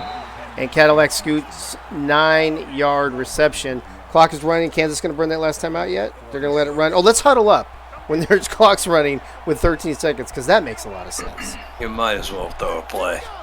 I thought it was a good call for that wide receiver to stay in bounds because now they can just bleed out the clock and not worry about giving it over to Colorado. Well, I'm sorry. You were saying. Major Kittens is going to have to make the tackle, and he does. Nice tackle. Maybe wow. The play of the game. Quarterback. Further evidence that we absolutely do control. We absolutely control what happens, and I don't know, what does that say, Yogi, about your team? If your quarterback is the one having to make score-saving plays and score-saving tackles, to you're keep going to be in trouble. You're going to be in trouble in a game like this if that's the case, because Colorado is getting the ball back to start the second half. That's true. That was not a. I mean, I told you, I knew Cliff Allen was jinxing people. I knew it. I could tell. And proof is at 0.00 in the first half. You can look it up on the film. I will look it up on the film. And I think that was 2 interceptions for Major Kittens. Colorado had a fumble, but they recovered it, so I don't think they actually had a turnover. but Colorado had the only punt of that, if I'm not mistaken. Passing yards dominated by Kansas. Rushing yards pretty even. Time of possession pretty even. But, Cliff, there it is, the 2 interceptions. The first one leading to Colorado's first touchdown, and the second one keeping Kansas from scoring again at the end of the half. So lots of points on those turnovers. Yeah, it looks just when it looks like KU is getting a rhythm and holding on to the ball, they went and turned it over. They'll probably play more conservative in the second half. Well, we'll see what Kittens decides to do. If he wants to do it more with his feet or continue to try to do it with his arm or a combination thereof in the second half. Colorado from their own end zone. I'm assuming that's Mo yards. Brings it out to about the 25, about 23 yards. He's going to be tired today, boy, let me tell you. Total yards being dominated by Kansas, but it doesn't really matter right now as Colorado takes the ball from the shotgun. First handoff to Mo Yards. He runs over the first defender. Scabbers for about 4 yards. Cliff, let me start with you. What are you expecting to see out of Colorado on this drive and into this third quarter? With 2 turnovers and they're still down by 4, they're definitely going to want to get some points out of this drive. I wouldn't say it's desperation time, but they definitely want to get some points. Absolutely. Florida man there with a 0-yard rush, I think. 3rd and 6. And here comes, Kansas was bringing the pressure, and they almost intercept the ball. And Florida man with his first incomplete pass, number 57, the linebacker, could have had a great interception and maybe a little bit of return yardage there, but instead he drops it, and Colorado's forced to punt.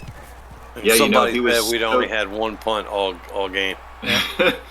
That defender was so convinced that he was going to intercept the ball that he started looking downfield and ended up dropping. That's exactly right. McCringleberry with a 17-yard return. I actually thought he was going to break that one. It looks like there might have been another Kansas player hurt on the field. We'll have to watch for the injury report to pop up.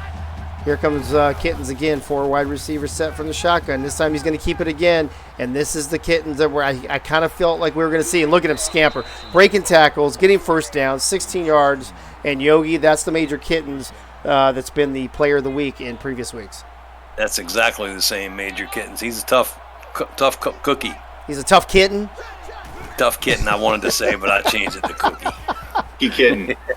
Well, he's going to keep it again, and look at it. He's one of those quarterbacks, very much like a couple others, like the Air Force quarterback and what's the one from Cincinnati. They seem to they want to put the game on Vag, even from Old Dominion. Yeah. They want to put the game on their shoulders. And Cliff, let me ask you first, and I want to ask Yogi the same question. Is this an example of him not trusting his teammates or just having confidence in his own ability?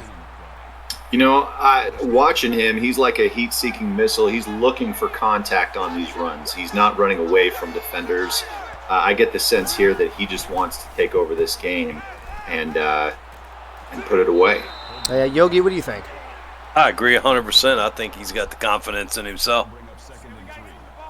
Yeah, I'm going to disagree. I think he's just a fucking ball hog. How about that? All right, here we go. Kittens from the shotgun. You're inclined to your wrong answer. Hey, well, that's okay. He'll probably fumble the ball or throw an interception right here anyway. As he hands the ball off. No commentator curse that time, folks. Cadillac scoots 5-yard rush to about the 1.5-yard line, it looks maybe. Kansas Can't going. Throw an interception if you don't throw. Well, I think you just jinxed him. Here we go. Here comes the INT. No, Kansas is going to keep it. See? There's our boy.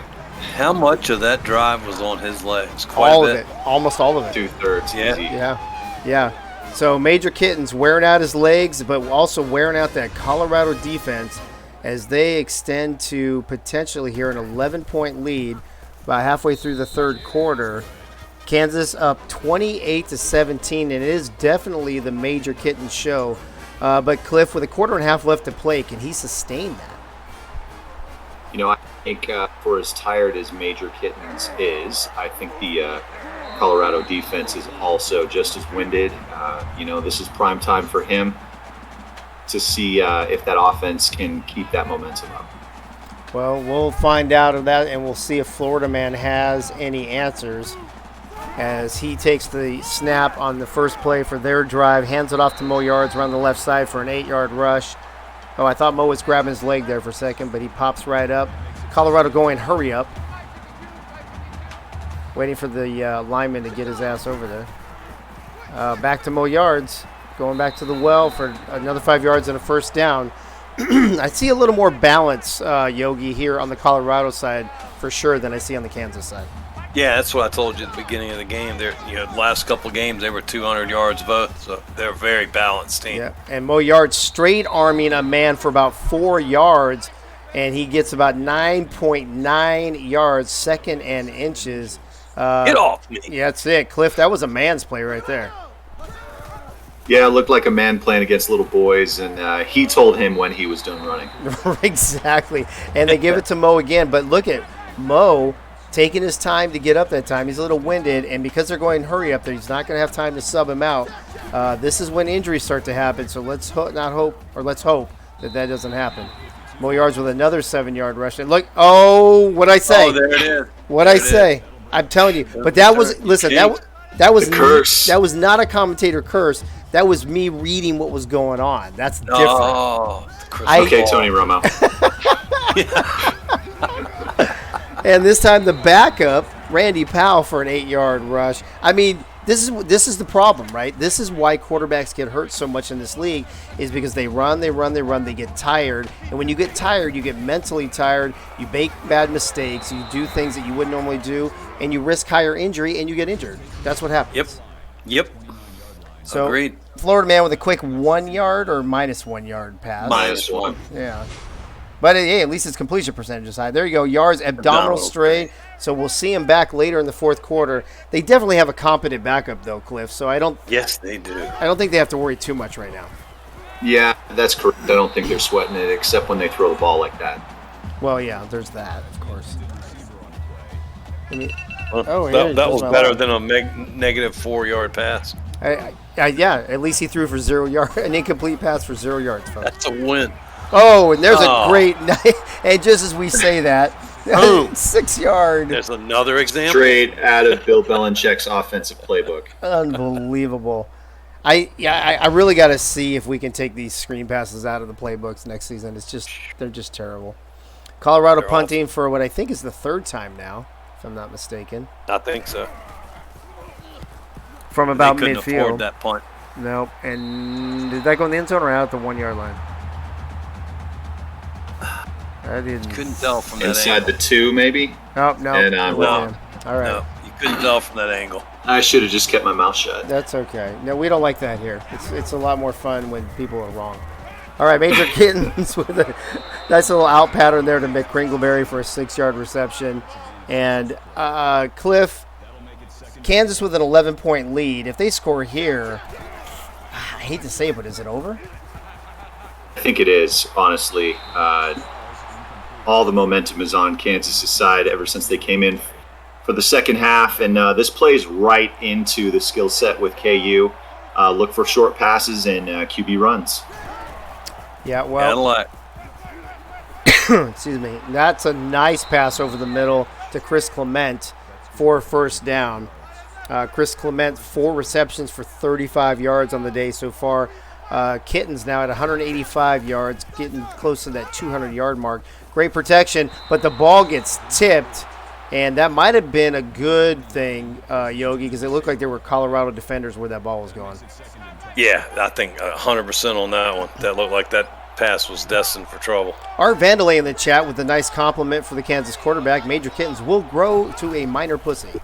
As he drops back, he tries to keep it that time, and he is sacked for 3 yards. See, Cliff, I think Colorado's on to this Kittens running thing. Yeah, they definitely anticipated that run. I'd like to see him make a decision of either throw the ball or run earlier than that. Set up that tackle. I think that they might be looking quarterback run first, that Colorado defense, and pass second maybe. We'll see. Especially since the last time they had the ball, he threw 2 or 3 incompletions. So we'll see what happens here as Kittens takes the ball from the shotgun once again. Blitzing. Yeah, they got the blitz, but he gets that time cool under pressure. 14-yard reception to Mike Davis. And Yogi, if that's the Major Kittens that's going to go down the field on this drive, like Cliff said, this game might be over. Oh, this could be over if he continues this. But that offensive line picked up that blitz nicely because that was a 7-man blitz. And he hits another receiver, Quentin Parker this time. Might be the first time we called his name. 11 Looked like the yards. exact same play there. Yep, same play, different receivers. Different verse, same as the first. As this time they go 5 wide, empty backfield. As the receivers going in motion. And again, is that 3 in a row there, Cliff? That is, and I think they've found the soft spot in the defense and capitalizing on it. I think you Sure might be looks like right. it. Well, let's see if Colorado can react properly to that here on this play. 4 receivers said this time they're going to give the ball to Cadillac up the middle, 9-yard rush for him. And they're going. Okay, well, it's gonna. Are we gonna get a playoff here? Oh, we are. One more Yes. play. And there's the pass to the right side again. This time, though, it's to the halfback. So it's a different play.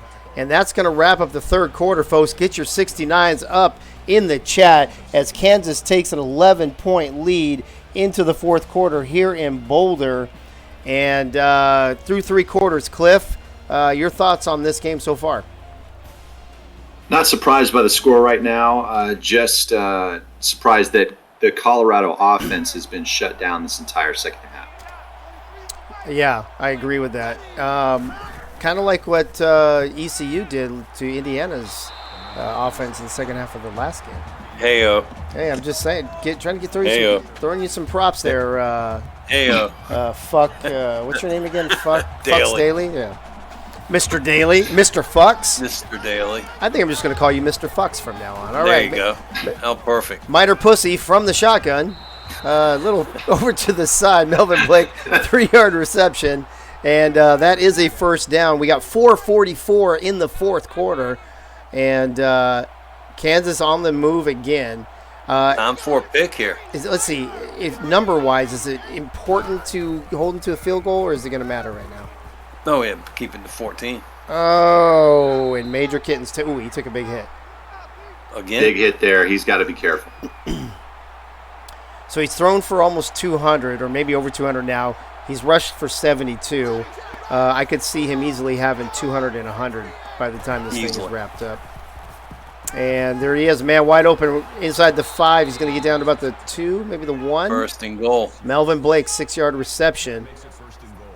First and goal from just outside the 1-yard line. 4 wide receivers set, single back from the shotgun. What do you guys think? Major Kitten's going to run the ball in? Cadillac time. Nope. Ball hog. You're right. It's the ball hog. Ball hog. Wow. Major Kittens, folks, with another touchdowns, and now they've doubled them up. 17-point lead, soon to be an 18-point lead here momentarily. Cliff, can you peek outside the door of the booth here and see if Freddie's anywhere nearby? I think we might need some. I think we might need some music here momentarily. Wow, folks. 18 points. That's going to be tough. Cadillac Scoots with some back spasms will return soon. Let me ask you guys. This Colorado team started off so well, 2-0, with a couple good wins this season. They've dropped 2 in a row. Now it looks like going to be 3 in a row. What's happened to this team the last 3 weeks? Inkin and Duncan. I know Florida Man was player of the game in the first game. You remember, because I fucked up his name or whatever. Mm-hmm. But since then, Mo Yards was up there too, I think, once. But then the last couple weeks, I haven't seen much. What were you going to say, Cliff? First, Freddie was nowhere to be found. Oh, damn it. Freddie never around when you need him, that guy. Yeah. You tried to depend on him. Yeah, I know. I mean, it's not like he's ever around here. God, unbelievable. And for Colorado, I think it's just a loss of confidence. They might be trying to make some tweaks on their game plan, and it's just not panning out. They need to get back to what they know they can do best. And we were looking for balance on the ball, and even though they don't have any turnovers, they just cannot put a drive together to get some points on the board. As Freddie responds in the chat, what the fuck? Speaking of lack of confidence, as soon as we say that, of course, he gets sacked for 7 more yards. So I don't know what's going on in Colorado, but they better figure it out, because we're at the halfway point. And next week, everybody, week 6, even numbered weeks are divisional play weeks. So if they don't get it going by next week, as they get another 6-yard loss, Yogi, if they don't get it together by next week in divisional play, their season could be over. Oh, it's going to spiral down quickly. I know. I've been there.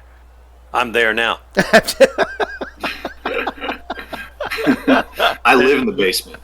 The reason I'm doing this broadcasting is I don't know how long my coaching career is going to last at the way. Yeah, you got to have a side gig.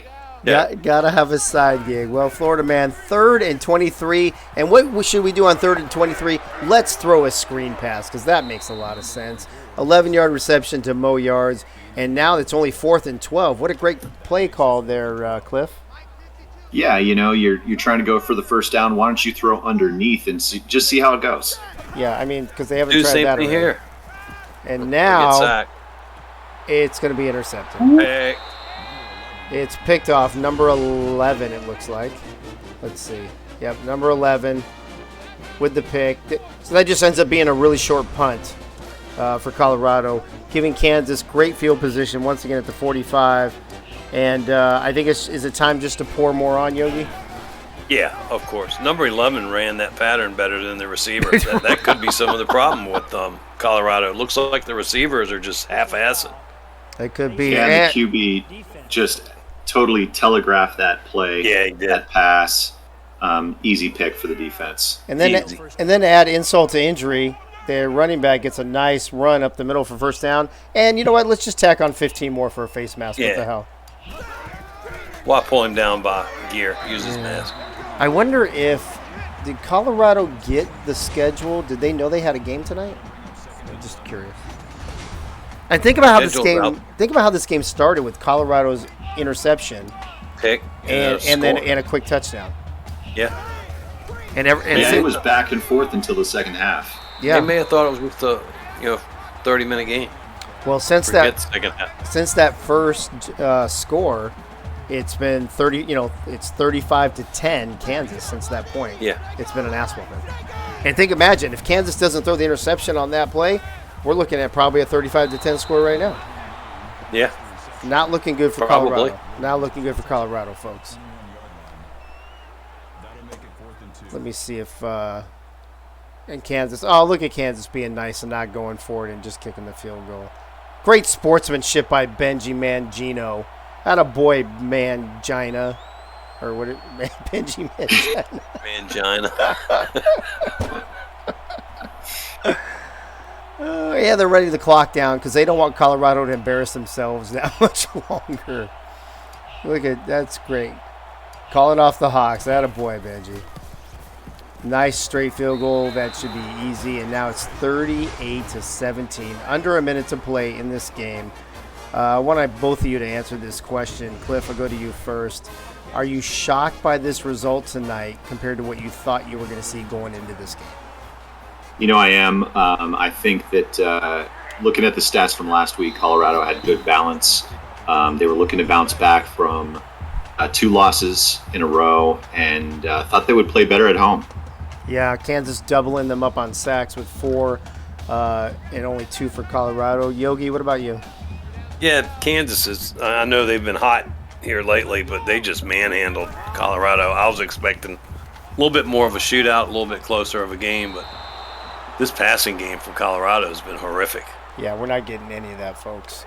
So let me look at the schedule for next week, see who each of these teams play, and see if it gets any better or worse for either one of them. Week 6, like I mentioned, is a divisional week. So let's see. Colorado will be hosting Wyoming. Good luck with that. Good luck with that. And then He gone. He gone. And then let's see, where is Kansas on the schedule? Actually, he gone. This is going to be a good game. Kansas hosts Houston next week. What do you guys think about that game? Yes, that could be a great game. The way Houston runs that option. That's going to be a must watch. Yeah, that's going to be your middle game on Thursday. So we got to wait all week before we get that game. Cliff and I will be doing that game. There you go. Let's see. Are you doing play-by-play, Yogi? No. You're going to wait for that third wheel to open up? Yeah. You Sitting got back. play for that game. He's That'd like, be a good one. he's like, no. Yeah, this is the dream team right here, man.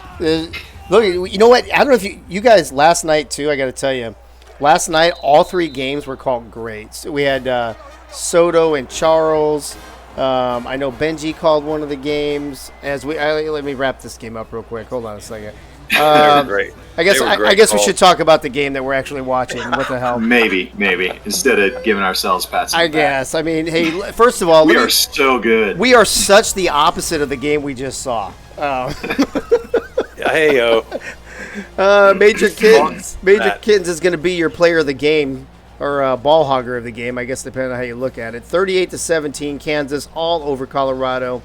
Colorado with an interception on the very first play of the game, punches it in for a touchdown a few plays later, and then it's all Kansas from that point forward. Well, I guess maybe that's not fair to say, right? It was back and forth in the first half. I think Colorado was in the game still, right? Yeah. Yeah. First good quarter, show. first half, Had a second good showing quarter. in the first half. Yeah. They just came out stale in the second half and didn't end up with any points. And Yeah. that play right there was a huge play in the first half. Yeah, it really Major was. Kittens made that tackle to stop keep him from returning. Oh, right. That, you know what? You're right, Yogi. That might be the play of the game because Yeah. that could have swung the momentum, Oh, and my. Major Kitten stopped that momentum change. That's actually a great. That was a Ben Roethlisberger type play. Exactly, because Ben is so fast. So, Yes. looking at the stats here real quick, folks. Actually, you know what else I'm going to do? That was his rookie season. He was 2 steps faster. Yeah, that's true. He was he was only running like a 7.440. Yeah, yeah. Let's see. We've got total offense here, dominated by Kansas, of course. Same with passing yards. Look at the third down conversion, you guys, for Kansas. 70% versus 11% for Colorado. That was horrific. What else we got here? Red zone 4 for 4 for Kansas. The 2 turnovers in the first half, right? And then let's what else? Excuse me. Time of possession was pretty even. Total yards dominated by Kansas as well. It was, as I'm going to go through these player stats here real quick, you guys. We'll go through Colorado first. Florida man, 14-19, 107 yards, no touchdowns, interception. Not a good day at the office, Cliff. Yeah, I think he needs to go back and study more film. Just didn't make good decisions in that second half. Got pretty desperate and, just dependent on the running game and lackluster performance. Yeah. Mo yards, 71 yards, not terrible. He averaged 5 yards a carry. He had the touchdown early on. Charlie Moore, 56 yards receiving. Defensively, nobody really standing out. Maybe Carlton Williams, and then the interception by Eddie McCauley. Let's see if there's anything else that stands out for the Colorado defense. When you give up 38 points, Yogi, there's not really a whole lot to talk about, is there? Nah, and not a lot of tackles for Kansas because you can't tackle incomplete passes. Kind of hard to do that. Yeah. I don't know. I'm trying to think who's going to be the player of the game for Colorado, and I can't think of anyone. That's pretty bad.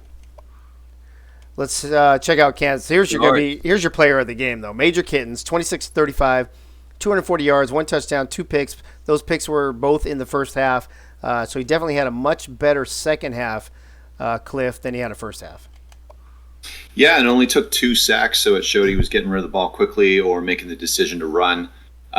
Kept his team in those short yardage situations when they did run into third down, and that's why they ended up with such a high third down percentage. Yeah. Yogi, what does it say when the Kansas quarterback has as many rushing yards as the Colorado halfback? He's a fucking ball hog. There's no other way of getting around it, but he did have a game-saving tackle. He did. I will give him credit for that. He did throw the ball to 9 different receivers, so I guess he didn't completely hog the ball. Nah. Master Astro with 8 tackles, and I thought he had a sack. Look at this. He had a sack. Fartell Drinklots had a sack, and then there's James Clayton with 2 sacks. So 4 sacks by this Kansas defense, putting Florida man on its ass 4 times tonight. As we check out I think the rest all of them these, were in the second half too. They might have been. You might be right. Yeah. And then Kevin Macklin with the interception as well. And I'm starting to lose my voice, I think. I've had to do too many games this week. There's Robert Hammond, 5 for 5 on extra points. I guess, your leg gets tired when your team scores a lot of touchdowns. And there's the stat of the game right there. Kansas did not punt the ball. None. The ball hog attends. I thought you meant the no data. Yeah, exactly. That's it. That's the stat. Benji in the chat, that ball hog attends the Dave Axis Quarterback Academy every offseason. Atta boy, Hey-yo. Benji. Hey, Thank you, Benji. All right, let's go. Didn't even know that existed. Yeah, well, only him. Let's see, who was at that? It's an elite camp. Yeah, that Invite academy. only. Yeah. Invite Yes. only. I think it was Yes. only Richard Doherty, Major Kittens, Vad Unitas, Taz Von Wolfswinkel. I think they might have been the only 4 that attended this year. Numbers were kind of down. I don't know if it was because of COVID or what, but Count on Porn Star next year. yeah, I He'll don't be know. there. Speaking of a virus, let's talk about this these Colorado stats here real quick. 11 first downs to 19 on Kansas. I mean, just everything dominated. I mean, we already went over. We don't need to do it. Let's just go to players. But hey, the Colorado, it was balanced. It was 8 6 yards rushing, 107 passing. because hold on. Balance. Is that right? Let's look again. Well, I mean, at the end of the day, that's all that really matters. That's all that matters to them. I mean, balance. forget that other stat there at the top of the screen, but way to be balanced, Colorado. That's no data. Don't worry about that. All right, here we go. Mo Yards, 14 carries, 71 yards and a touchdown, 4 catches for 29 yards. Eddie McCauley, 3 tackles and an interception. Of course, Major Kittens, we went over his stats already with 4 total touchdowns. And Fartell Drinklots, the defensive end, 2 tackles, a tackle for loss, 2 assisted tackles, a sack, and a forced fumble. That is a busy day at the office, folks. And speaking of a busy day at the office, I'm about to clock out and pass this over to my boy Cliff Allen. He's going to be your play-by-play for the next game we have on tap, UNLV at Iowa State. And I'm going to need you and your crew. Cliff, I'll let you introduce your crew. Take a few minutes to talk about this game because I'm going to need the time to get this other game going. Yeah, I need to take a break. I'll be right back. Gonna leave me here. All right. Yeah, he is. He's color. Biff's here. Well, thank you. I want to say welcome to everyone who's still in on the broadcast. There is a reason that I am the play-by-play guy for the last game on Thursday night. This is the last game of Week 5. Joining me in the booth is Yogi, who's taking a moment to himself, and Biff. Biff, how you doing, man? I'm doing great. How about yourself? Hey, good. Well, our matchup here, we have number 3 UNLV visiting Iowa State, number 19. It looks like a good matchup. We've got Iowa State looking to get their season headed in the right direction. Let's go ahead and take a look at the personnel here. We have Doug Britton as the athletic director for UNLV and head coach Doug Britton. They come in with the pro-style offense and a 4-2-5 defense. Players to watch for UNLV, Dustin McRack and halfback Scott Johnson, linebacker Eric Davis, and strong safety Patrick Cook. For the home team, we have David Leathers as the athletic director and head coach. They are running the Cincinnati offense and the 4-3 defense. For them, their players to watch are QB Fred Hoiberg, halfback Daniel Good Wirt, and middle linebacker Josh Reyes, and defensive end Cale Sanderson. So between these two teams, Biff, how do you think this game is going to play out? Well, I think statistically, offensively, they're very similar on how many yards they get a game. What makes the difference to me is the UNLV defense. It's very opportunistic. They create a lot of turnovers. You know, looking at the stats from last game, I think you're absolutely correct, Biff. They had they did not turn over. They forced 5 turnovers against Wyoming last week on defense to their 2.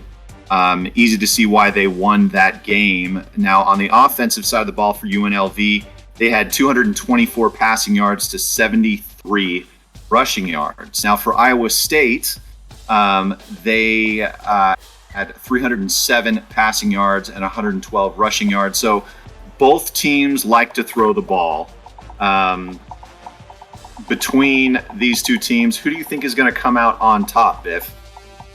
Well, that is a coin toss because we got 2 excellent coaches on this, but I have to give the edge to UNLV. Absolutely. We've got the number 3 team rolling in. My biggest question is, and funny fact, I used to live in Las Vegas. So knowing the weather this time of year in Las Vegas, it's typically still warm.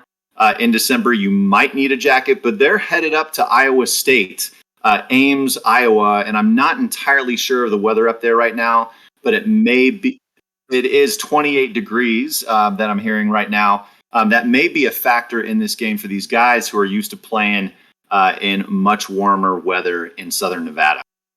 It could be. I think with these guys, they're used to distractions just because of all the showgirls and everything. So I don't think it'll be as big a problem. That's true. I think that our UNLV football players are used to going to class with a lot of those girls who are trying to get through college, if you know what I'm saying. Oh, absolutely. And that'll keep you warm.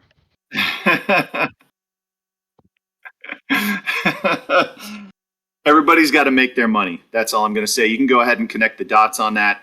We're going to go ahead and get this game started with or without Yogi. He may or may not show up. It's totally up to him. I'm all back. Right. Great to have you back, Yogi. Before we get this game started, who do you think is going to come out on top in this game? Don't make me say it. I know Iowa State got that much sought after victory last week, but that's going to be a tough task going against these running Rebels. Yeah, probably just a moral victory more than anything else. But we're going to go ahead and get this game going and see how it plays out.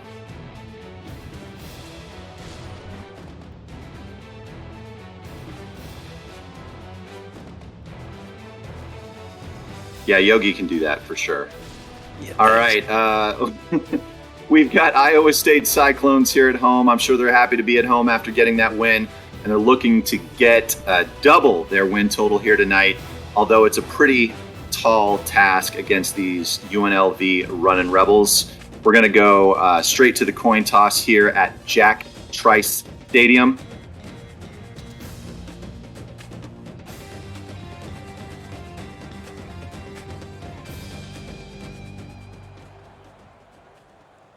In the pick'ems for that last game, Kansas was up 9-6 on the pick'ems for the week. Number 1, deep to return. Okay, we're going to get this game started with UNLV kicking off to the home team, the Cyclones. Cyclones take the ball and run it out to the 26-yard line. Decent start for the home team. Yogi, how do you think Iowa State wants to get this game started? Fred Hoiberg wants to sling it, I'm pretty sure.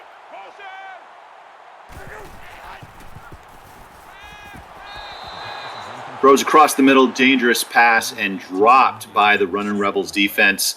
I think that Hoiberg is lucky that that wasn't an interception, much like the last game that just aired. Very lucky. And with the continuing commentator's curse, Hoiberg throws an interception straight at number 29 for the interception, and the running Rebels will take over deep in Iowa State territory. QB is going to have a conversation with the head coach. Well, I'd love to get some of that. He's the reigning player of the week last week offensively, so I'm sure he's getting a little earful Quite a here turnaround. by the coach. Single back formation here for the running Rebels, runs it right and is met with defenders for a 3-yard run. Running Rebels here with the hurry-up offense. Tight end didn't get that memo. Motion to motion to the left, maybe not. Hand off to the running back. He runs left and not a defender to be seen. Runs for a 10-yard rush and a first down. Great blocking downfield by the wide receivers on that play. Agreed. He had all day on that run. Pitch to the right, and they catch him for a 1-yard loss in the backfield. First decent play we've seen from Iowa State defense here. Yeah, the Cyclones need to really step it up now that the ball's gotten into the red zone, and it looks like that is exactly what they're doing. Running Rebels run to the left and again are met by the defense for a 1-yard run. Hurry up again in shotgun formation. Pressure on the quarterback, and he is hit as he throws. I'm surprised that wasn't a fumble. I was too. Guess his Moral arm was victory. moving forward. Yeah, no doubt. A moral victory here for the Cyclones as they force a field goal attempt. The field goal is good, and that puts the Runnin' Rebels up by 3 here at Jack Trice Stadium. Great hold by Iowa State's defense. They were put in a bad position, and they held them to 3.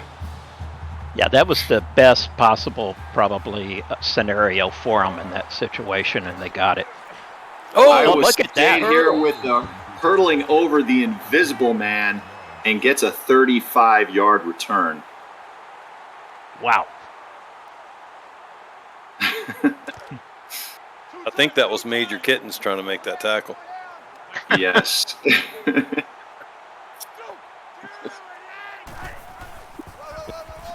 Handoff here to the Cyclones, run up the middle, some good moves, a big fight for a 6-yard run. It is now 2nd down and 4.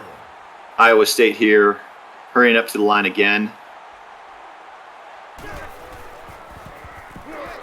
Hand off the ball to the running back, runs right and keeps pushing for the first down. 17-yard rush by Daniel Goodworth.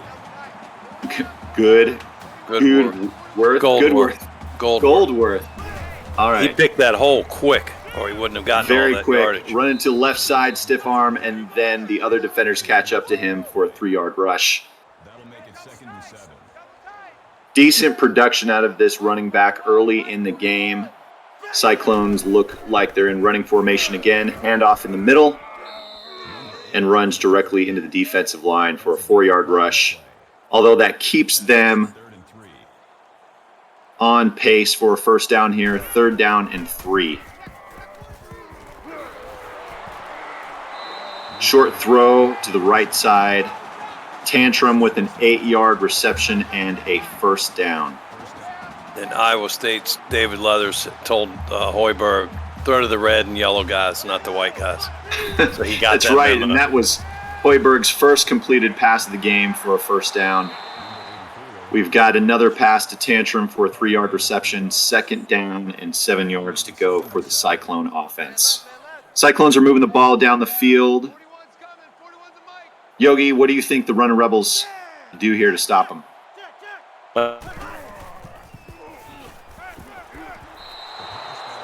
Didn't get to him, though. Ball was dropped, 3rd and 7. Coming up to the line here. 4 wide receiver set, shotgun. Play action, throw to the left, and definitely underneath. Mike Smith with a 1-yard reception, and that brings up 4th down, and the kicking team comes out to attempt a field goal. Yeah, I Good really answer don't by like Iowa. that call. That was a dangerous pass that wouldn't get a first, but could have been a touchdown for UNLV. You know, I agree. Pretty conservative play call on 3rd down, especially when you're down there near the red zone, and that's why they walk away with 3 points instead of 7. Kicking off back here to the Running Rebels. They're taking it out. Tackled at the 25-yard line.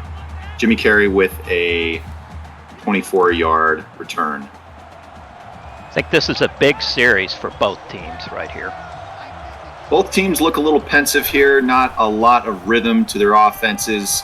Probably just looking to not turn over the ball.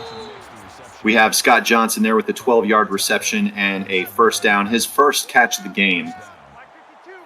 That's good news for the Runner Rebels as they get their first down of this drive. Quarterback goes back, gets rid of the ball quickly to his running back. Scott Johnson runs again, has a catch for 8 yards. That brings up second down and 2 yards. Dustin McCrack, 2 for 3 here, looking efficient. Hand off to the running back. He runs right through the middle for a huge gain. Gets his first down on a 16-yard run up the middle. Runner Rebels in the hurry-up offense here, showing shotgun formation. Motion to the left by the tight end.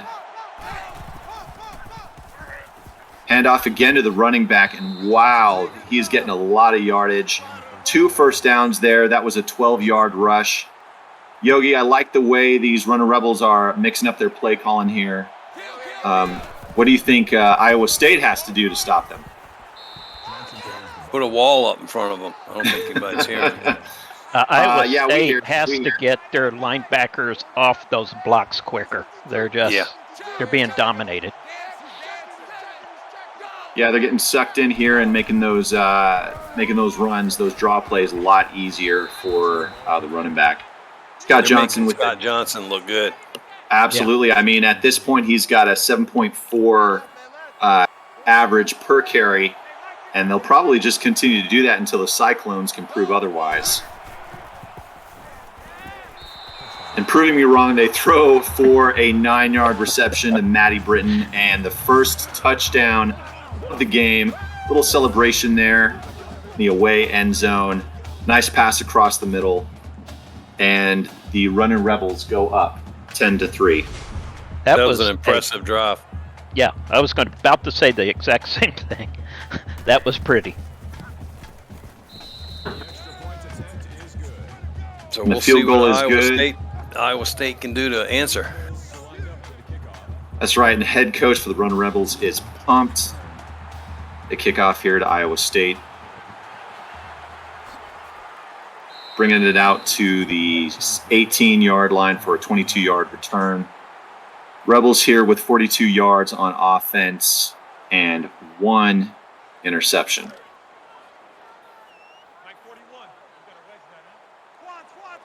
Iowa State looking to answer back. Get started here with the shotgun formation. Lots of time. Throws right. And that's to Tantrum for another 9-yard reception. That's his 3rd reception for 20 yards. Definitely getting a lot of production out of him at this point. Hoiberg seems to be getting his mojo back. And off the running back, and Worth is brought down abruptly. Almost looked like a horse collar tackle there. But again, it was it was enough for a first down. Hand off to Worth again. 4-yard rush, and he's doing just enough to move this ball down the field. Not a massive amount of production, but keeping the offense in it with these short yard 2nd and 3rd downs. Throw to the right for a massive 1-yard reception, and that brings an end to the first quarter. Yogi, what are your takeaways from this first quarter of the game? Well, UNLV got that quick turnover, and then they followed it up with a touchdown drive. It's all on Iowa State right now. If they want to stay in this game, they need to get down the field and get some points on the board. And Biff, what are you seeing from the home team that you'd like to see maybe change so that they can get momentum on their side? Just that. Right now, UNLV is dictating play offensively and defensively, and that is what they need to change it quick. Cyclones with the hurry-up offense here. Shotgun formation, motion to the left. Blitz coming, and he gets rid of it really, really quickly to the left for a 5-yard reception to his running back. Makes a really, really good decision not to force it. Gets that high percentage pass out and gets something out of that play. Shotgun formation again, QB keeper, and he probably should have decided to pitch it to his running back who was waiting in the wings. Patrick Cook with a almost a tackle for a loss there. Managed to get, I believe it was 1 yard out of that play. He didn't read the read. No. No, you do have to read the read. Yes. Shotgun again. Throws across the middle, and that is good for a first down to Victor Andrews with a 14-yard reception. That's his first catch of the game as well. They need to let one go downfield. Everything's 5 yards or less every pass. Yeah, Hoiberg is 8 for 11, but nothing deep at this point. That was Victor Andrews with his first rush for 6 yards. That brings up second down and 4 yards. Hand off to the running back, doubt the defender. An interesting cutback there. Maybe lost a few yards, but it was enough again for a first down with that 5-yard run to the left. He was faking out the 3 in the 30-yard line marker. Quarterback keeper, good decision. Defense is all over that, and Hoiberg gets no yards out of that play. Andrew Nicholson with the tackle. Cyclones get rid of the ball on that blitz. Tantrum catches the ball for a 13-yard reception and another first down. Cyclones look good here. This is an impressive drive. Don't want to jinx them here by any means, but they've got a good mix. Oh, and they managed to get the. Oh, I thought it was offsides on the defense instead. Curse. Yeah, I think if that proves anything, I should just stop talking for the rest of the game and just see how it plays out. So the Cyclones here with that false start are now at 1st and 15. Motion, handoff to the running back. He goes back to the right. Struggle, and he gets 5 yards out of that rush.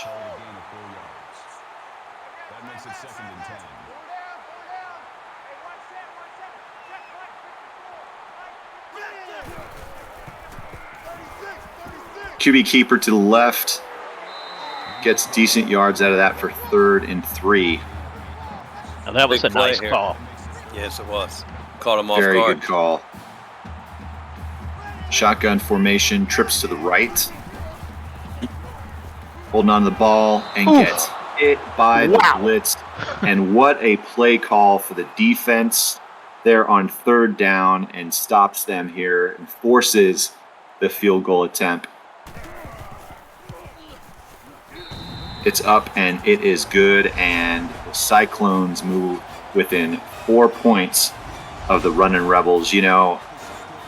Iowa's got to feel good that they got points out of that, Yogi, but they probably wanted more. Yeah, and I would have had to have thought about going for that 4th down. So close. But I understand, always put the coach on the other sideline always says, always put the points on the board. Yeah, early you want the points. Yep. So I have to agree with the decision to kick the field goal. Running Rebels here at the 32-yard line, throwing the ball across the middle. Good run, getting some extra yardage, and we have a flag on the play. Personal foul, face mask on the defense, and that's going to hurt. That brings up Big first down here for our Running Rebels. And Iowa State cannot afford to give up extra yardage like that. No.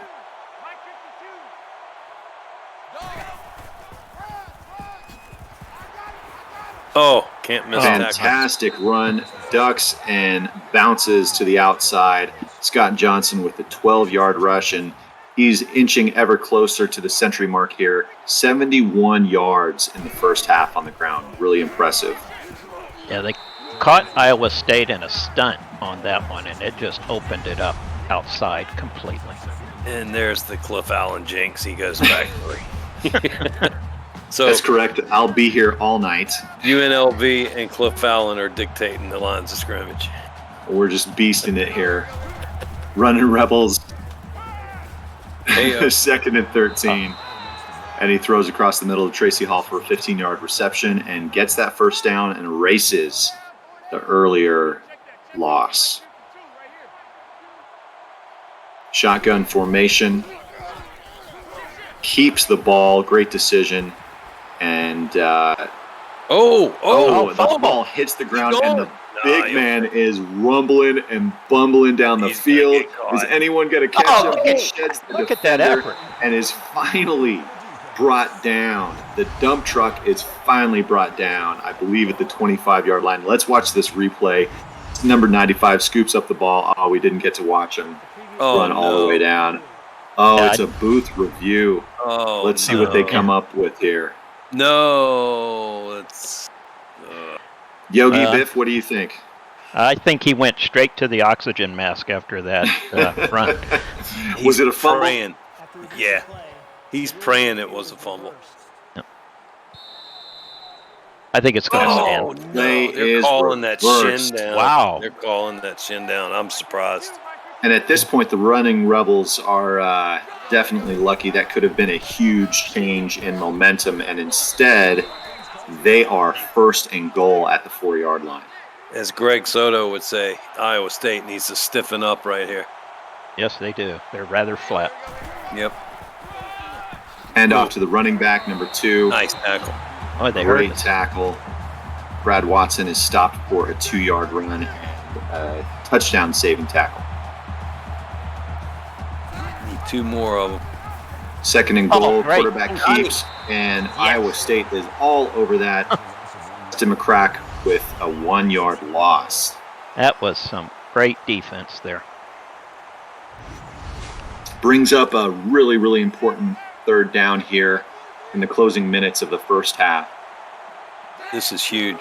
Showing play of the run game. for the runner Rebels. Hand off to the Lead running blockers. back. Runs to the right and great blocking. Runs to the left. Scott Johnson with a 3-yard touchdown run. And now the running Rebels have some breathing room here. If you're 11, on 11 points, it's not insurmountable lead, but it's gonna need no something doubt here. it's 11 points, but for honestly, from my perspective, it looks like a dire situation here for the Cyclones. Even though they have 6 points, they still have yet to put the ball in the end zone. So, if you are Iowa State, what do you want to do with the last minute and 20 seconds that you have? Cut Fred loose. Come away You with have to points. lose. Yep. Yeah, even a field goal. If you Yeah. just get some points.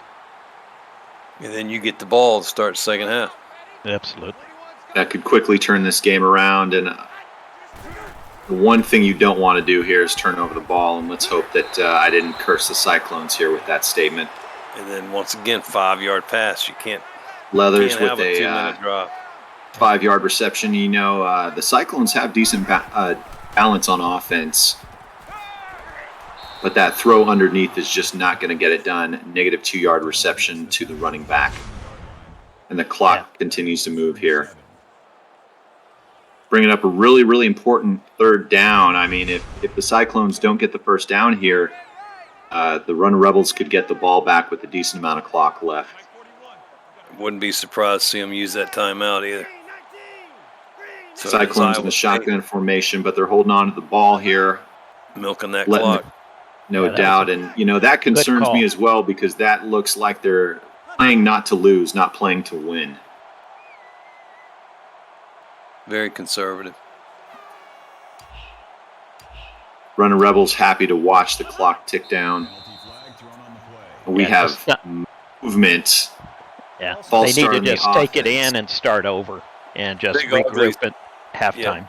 The big uglies can't stay in that 3-point stance for that long. Too cold, too boring, and this has just been a horrible series for the Cyclones. And they're in an I formation. Showing I run. get it. It worked. Oh, and he gets the first down. Wow, nice They run. let so much time bleed off the clock that now they're under 1 minute here and 1 timeout. Yeah, they still have plenty Go of to the time. left There you side go. and There absolutely you overthrows his wide receiver. Hoiberg there, 11 for 16 now for a meager 65 yards in this first half. They need to see some more of that to get that defense backed up a little bit.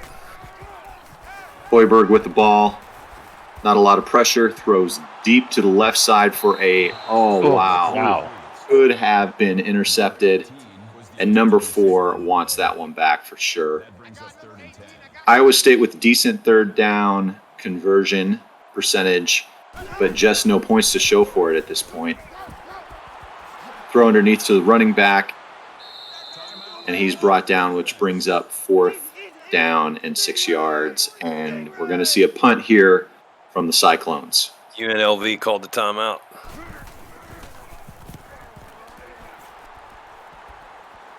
Decent punt. Sets up with the return, and he is stifled. Matty Britton with the 8-yard return. UNLV offense here, 15 rush plays, definitely leaning more towards the run than the pass at this point in the game. They've been controlling the line. They can do that. Hand off to the running back right up the middle, and he stiff arms, still going. 15-yard bruising run from Scott Johnson, and now they're going to hurry up here with 10 seconds left, maybe looking to get into field goal range before the end of the half. You're going to have to throw it to the sideline and not across the middle like that. And that's going to take us straight into the second half. So here we go, end of the first half. UNLV leads Iowa State 17-6, and the away team looking dominant in this first half. Yogi, how did we arrive to this point in the game with UNLV with a decent lead? Dominating both lines of scrimmage is what it seems like to me. Opening up gaping holes and shutting down any pass and play or run and play Iowa's been calling. They've been all over them. You know, they definitely look like the better team here at this point. Biff, what do you think is the conversation in the locker room for Iowa State, and what do you think they're going to focus on the second half to turn this game around? Well, I think they have to look at their blocking schemes because UNLV's linebackers has just been shooting the gaps and going with delayed blitzes that have been eating them up. So to me, what has to happen is they need to keep doing what they're doing, but they need to throw the ball a little more aggressively downfield. I totally agree. I think as we look at the halftime stats, Iowa State has great balance, but that glaring statistic is that one turnover. And that's been enough to just put the Running Rebels ahead here as we go into the second half. UNLV's definitely been dominating on the ground with 103 yards rushing. And along with that, as you would expect, time of possession is in their favor as well. Iowa State Cyclones kick the ball off to the Running Rebels here to begin the second half. Rebels bring it. That was a big booth reversal too for Iowa State to get that fumble return given back to UNLV. Yeah, I mean, we didn't even bring that up in the halftime, but that was probably the biggest play of the first half, was that reversed call, reverse fumble return. Throw across the middle, and oh, wow, it looked like that was intercepted, and Dustin cracked 6 for 8 here. Happy that that wasn't an interception. Rebels showing run here across the middle, and he's tackled for a 4-yard reception. In the chat, we've got Anna Mazzi, Art Vandelay, Benji Matson, Biff Markham, Bob Funk, Commander Root, Dave Axis, Gunny McGuire, Have This Too, Capsis, Lurks, and Packer Fred. Thanks for being here. Thanks for being here, guys. Yeah. All right. We've got 1st and 10 at the 41-yard line, handoff up the middle. Runs for an 8-yard rush. And that keeps these Running Rebels moving right down the field here in the second half. Scott Johnson's a beast. He is. They don't have an answer for him right now. No. Again, he's looking for contact right up the middle and runs for a 1st down, 5 yards on the ground. 99 yards. Yep. And this Iowa State defensive line can just not get anything going here, whether it's pressure on the quarterback or stopping the run. pass for no yards, and Scott Johnson at this point has 4 receptions for 28 yards total. And Dustin McCrack, 9 for 11. Very efficient, doing a great job of protecting the ball. We've got motion to the right here showing run. And because of that run game, he's got all day to throw. They're having to respect the run. Looking to throw underneath. He does, and Jericho Kane has a reception for 0 yards. On the books. Another one of those Dave Axis fave plays. Oh, yeah. Big 3rd and 10 When the Rebels here. drop back. Ooh, And wow. it is deflected. Probably hit the defender directly in the face mask. And they're just happy to get the stop there. Keeps this game within reach. We have what might be the Runner Rebels' first punt of the game. Oh, and it is fumbled. Ooh, that was dangerous. That was Trail man extremely touched the dangerous. ball. And the Cyclones are ridiculously lucky that they were able to recover that. The return man didn't yell, "Get back." Cyclones here at the 19-yard line. Handoff for a run up the middle, and decent production out of that run for 9 yards. Sets up 2nd down and 1 yard. Goldworth can run the ball when he gets a hole. Play action here. QB has lots of time and is thrown for an incompletion across the middle. Rebels doing just enough here on defense to keep the Cyclones on their heels. We have yet to see that big breakout play. Big 3rd down here, 3rd and 1 for the Cyclones. Motion to the left side. QB keeps it and is sacked for a 4-yard loss. Doug Glatt with the sack, and that kills the drive for the Cyclones here. The Rudden Rebels are going to get the ball right back. Yeah, they need to remove that play from their playbook. They've run it twice with the same result. Or teach the quarterback how to read it.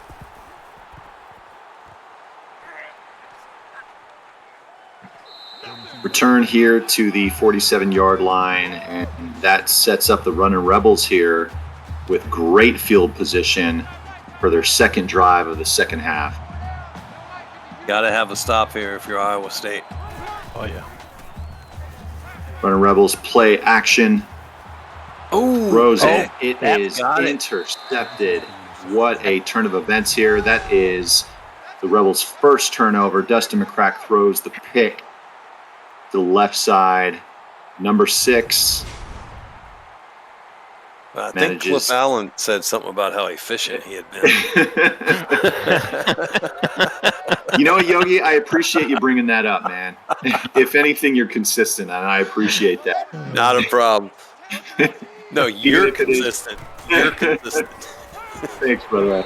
Yeah, all right. Throw across the middle for a 10-yard reception. Brings up a 1st down, and Iowa State starting to show a little bit of life here. With the games we've had this week, and you don't want to be winning in the 4th quarter, it almost seems like. Yeah. Iowa State attempts that deep pass, and it sails out of bounds. Brings up 2nd and 10 at the 52-yard line. Shotgun formation, motion to the left. And off to the running back right up the middle, and he gets some decent yardage out of that. Worth for a 6-yard gain, totaling 68 yards. And if he keeps that production up, he's going to eclipse the 100-yard mark here in this game. Throw underneath, and the defense just shuts down that reception tantrum. Nah, you got That's to go 30 for it. yards. Go You got to for it, go yeah. for it. I agree. And shocking that the Cyclones choose to punt the ball here, hoping to pin the Rubber Rebels back, and it goes out of bounds. So just, again, Cyclones having the opportunity and just cannot capitalize on it. Rebels get the ball back here at the 20-yard line in shotgun formation. Throw underneath to, is that Denabola? Essex Denabola. Essex Denabola, I guess. Denabola. Essex Denabola. Yeah, thank you. Thank you. Motion here to the left side. Shotgun formation again. QB has the ball and throws a touch pass for a 10-yard reception to Denebola again. Gets the Rebels here for a first down. They're going to hurry back up to the line. Shotgun formation again. Again, very little pressure. Throws left to Denebola. And I think they're just going to keep throwing to him until the defense shows that they can anticipate it or do anything to stop this Rebel offense. Denebola hour. And off to the running back, right up the middle. And Scott Johnson plays bumper cars with the Iowa State defender. They both end up on their ass. Yeah, that was one time where I thought they actually stopped him, but they didn't. Yeah, I did too. They got the first down here, shotgun formation. Throw to the right, and he gets the first down and then some. Matty Britton with the 13-yard reception. And the Rebels happy to just play hurry-up offense, not really concerned about the clock, just want to score some points. Well, I think they already know that there's going to be a really nice party after the game, so they're getting the job done. Matty Britton with another reception for a first down here, and you are we really only had one touchdown this whole game. Yeah, a lot of action and no touchdowns. 2 touchdowns. Handoff. Running back was looking for the stick you're right. there I was thinking came up. My fault. There were 2 touchdowns. Yeah. I should not just take your word for it. No, don't do that. Like Dave said, we can all be wrong, unless your name's Dave Axis. We're allowed. We're allowed to be wrong. Us peasants can be wrong. And that pass was dropped, which brings up 3rd and 9 for the Rebel offense here. Iowa State hoping to stop them here on this 3rd down. Would set up a long field goal. Throw underneath. Of course not. And he drops the ball, which brings up 4th down. The Rebels are looking to score here. Pretty long field goal. Long field goal, and it is good. Wow. Barely. And that brings the running Rebel total up to 20. Iowa State down by 13 points. Still 2 scores, but it's getting close to desperation time here. Iowa has to score on this next drive. Yeah, if they can't score on this next drive, it's time for Freddie to start warming up. Tantrum has a decent return for 33 yards, and that's a great way to get your offense started with a nice return. 10 seconds left in the 3rd quarter. Cyclones begin at the 36-yard line. QB keeps it and sheds the defender, then finally pitches it to the running back. Running back fighting for the first down. Stiff arms, running down the sideline, trying to get rid of the defenders, and is finally brought down for a 44-yard rush, which I believe is the longest play for the Cyclones this entire game. That brings an end to the 3rd quarter. Yogi, Cyclones showing some life here. What do you think are their chances here in this 4th? They got to put 6-7 points up here real quick, and then they are still in this game. And off right up the middle. Good for a 5-yard rush. Keeping the defense guessing here. That brings up 2nd and 5. What they need, keep them guessing.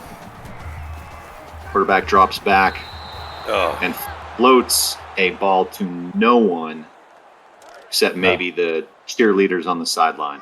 They were all covered. Good coverage. That was better than forcing it. So yeah. New formation here for the Cyclones. Empty back set, 5 receivers. Pressure, and just even with the 5 receivers cannot find anyone open, and the Run Rebels force another 4th down. You got to go kill that drive. Good job. Going for it. And here we go. They're going for it. Here's the game right here. Motion to the right. Iowa State throws underneath, and he's fighting, and then is Victor Andrews is brought down. He needed 5, and he only managed to get 4, and all Iowa State can do is hang their head and hope that they get a turnover here on this next drive. Running Rebels. A lot of Scott Johnson. No. Running Rebels have the ball at the 9-yard line, and he was made a great decision just to get rid of that. With the Cyclones breathing down his neck, could have been a safety. Helped them out by stopping the clock, though. You're still passing.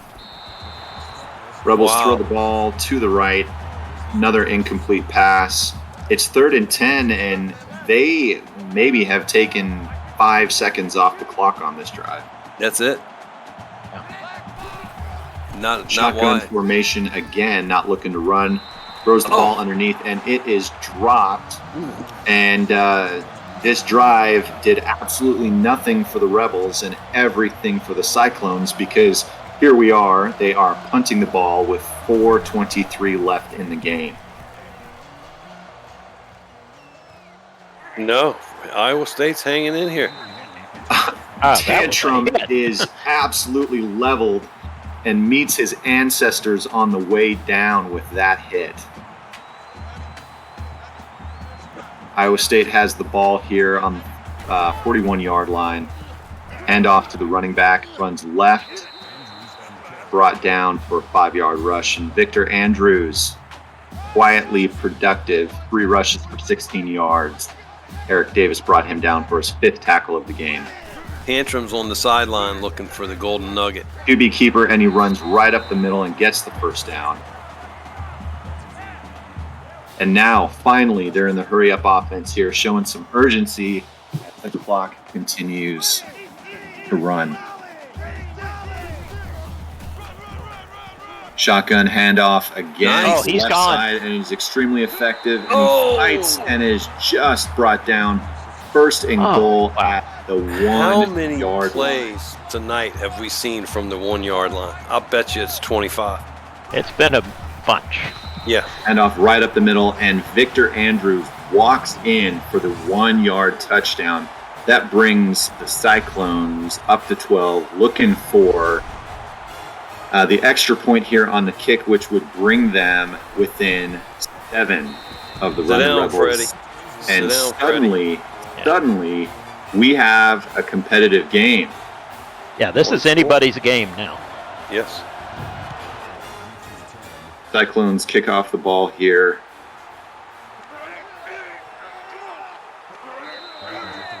UNLV did this to themselves by burning 6-7 seconds on that last drive. Yeah, that was poor conceived there, but I see agree. what Very they do now.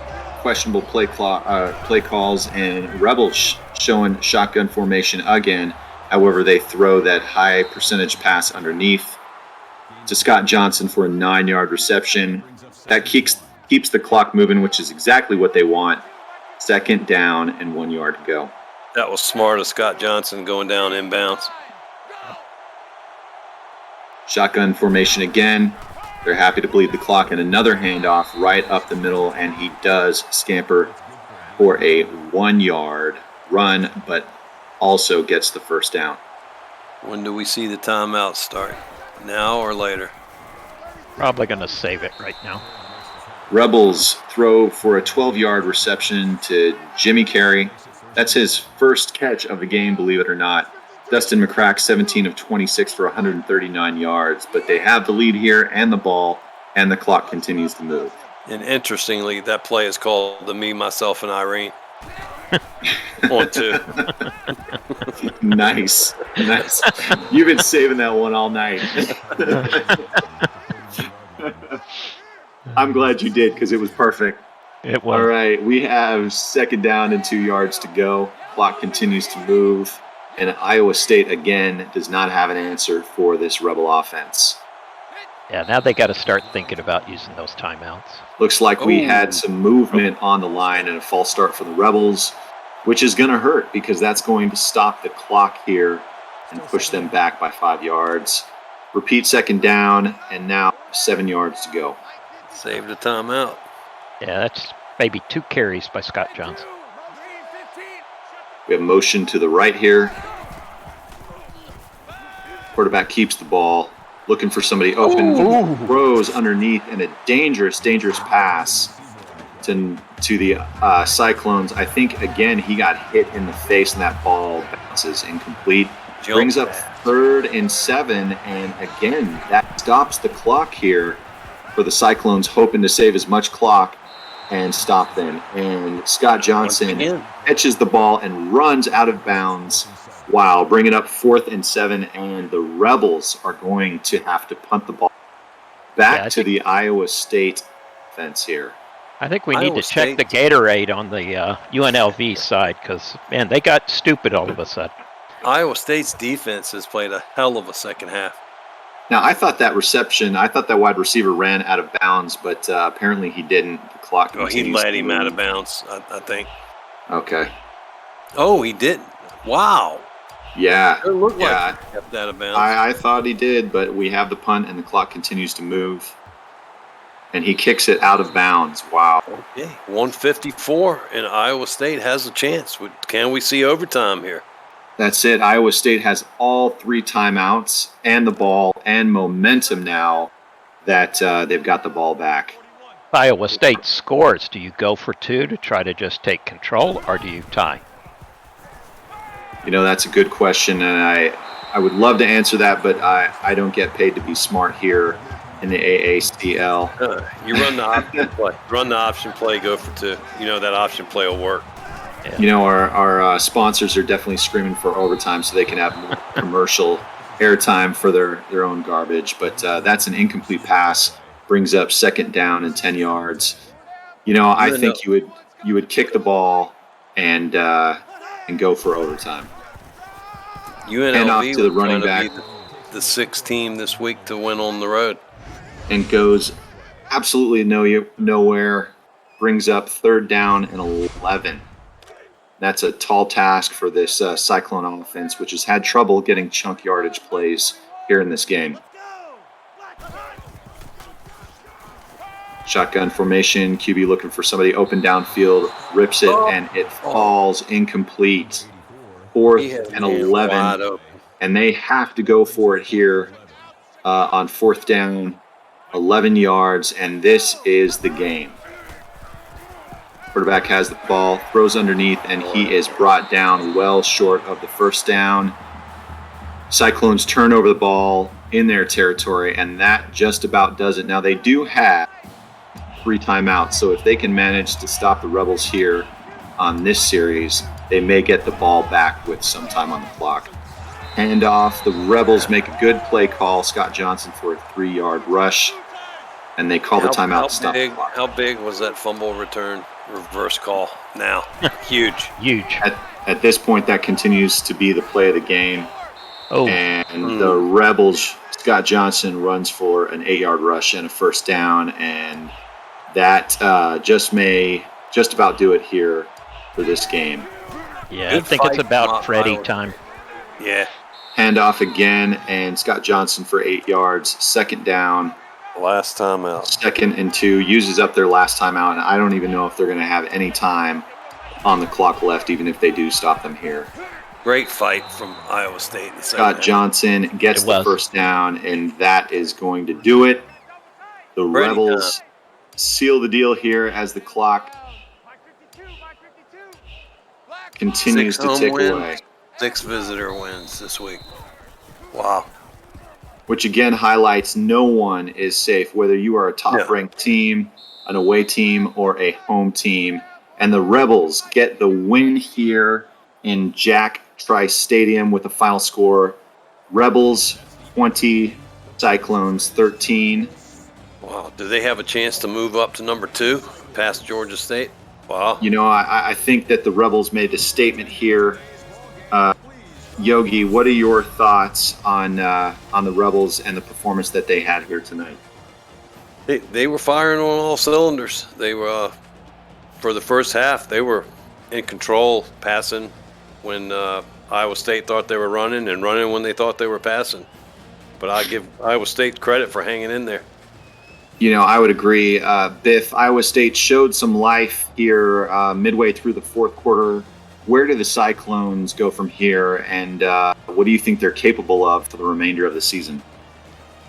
Well, losing to the number 3 team in the nation, and probably next week the number 2 team in the nation, I think they don't have to hold their heads down too low because they played a very good game, and with just a couple of breaks, the score is different.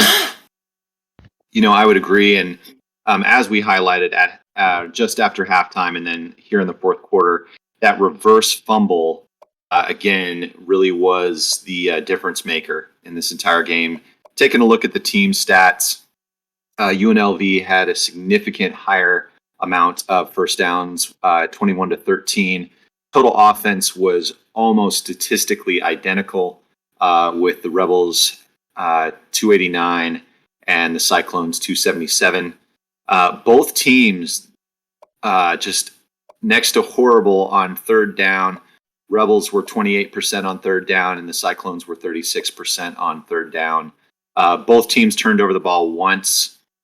In total yards, both teams were over 400, with Iowa State having just a slight advantage at 423 to 402. And then time of possession. Look at the red zone. Let me find that. Yeah, I mean, red zone, that really is the story of the game here. The Rebels, 100% red zone percentage with, 2 touchdowns and 1 field goal. 1 field goal to 1 touchdown and 2 field goals out of 5. Exactly. And then with the Rebels running the ball so efficiently, their time of possession was definitely in their favor. Looking at player stats, we have Hoiberg, 17 of 29 for just over 100 yards and 1 interception, and just a little bit over half of his passes being caught. He's got a quarterback rating of 83, which is could be one of the lowest of the season. Taking a look at the rushing here, Worth put up a good effort with over 100 yards and 8.9 yard average. And then moving over to the receiving, they did a decent job of spreading the ball around. It's just that wide receivers just didn't get a lot of yardage out of their catches, which speaks to their short yardage passes and the reluctance to throw it deep. Yeah, taking a look. Go ahead, Biff. The receivers, nobody had a catch over 16 yards. That was as long, yeah. Nothing too significant on the defensive side of the ball. They did come up with that 1 interception, but no one stands out in terms of tackle totals and or having a huge impact on the game here today. Richard Johnson had the interception, which is kind of the one shining statistic for that defense. And then the kicker, 2 for 2, which was a significant amount of their points that they had here tonight.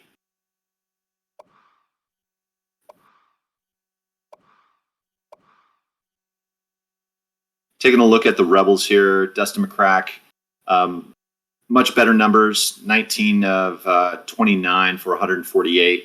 1 touchdown and 1 interception, and a modest 65% average.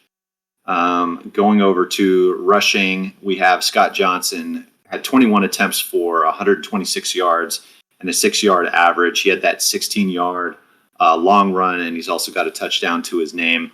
Good numbers and really a huge part of their offense. Taking a look at the receivers, respectable numbers with Johnson and Denabola and Hall either having 4 or above catches. Again, no one had a ridiculously long reception, being very efficient and trying to protect that ball. Going over to the defense, defensive numbers for the Rebels look slightly better. Totals are a little bit higher, with Andre Nicholson leading the team with 7 tackles, an interception.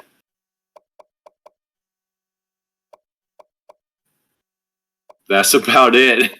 I'm just going to leave it hanging there because I like to end my sentences without any punctuation. Not dangling participles, just dangling. Just dangling. Yeah. I'm always dangling out there. Heyo.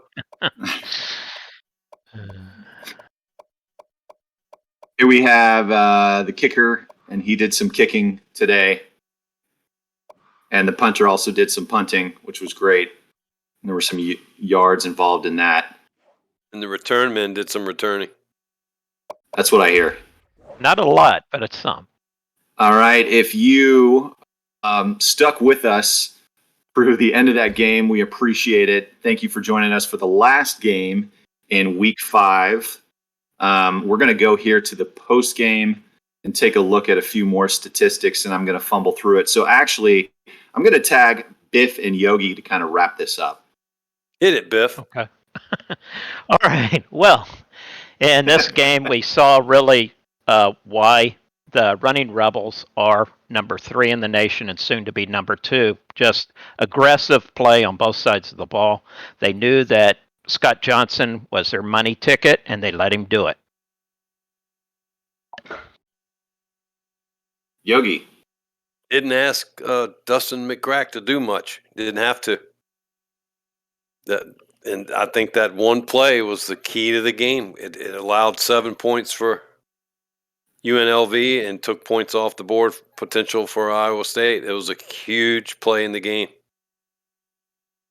And again, a reflection of the Rebels' strength on the ground. We've got Scott Johnson with 21 carries for 126 yards, and they're the Rebels' offensive player of the game.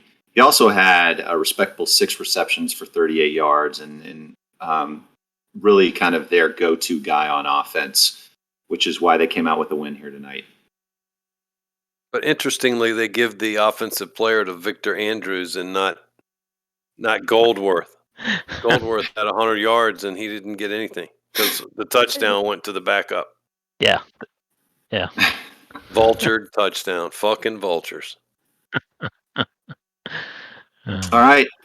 And with that, we're gonna wrap this up and turn it over to Dave Axis to seal the deal here tonight. All right, folks. Fellas, thanks for that call. Great call. The last 2 nights have been outstanding. All the broadcast teams, the last 6 games have all been outstanding, and I appreciate all you guys coming in and putting the time in to do this. Also, thank you to everybody who's tuned in and been watching the games all week and in the chat. And that concludes week 5. We are officially halfway done, folks.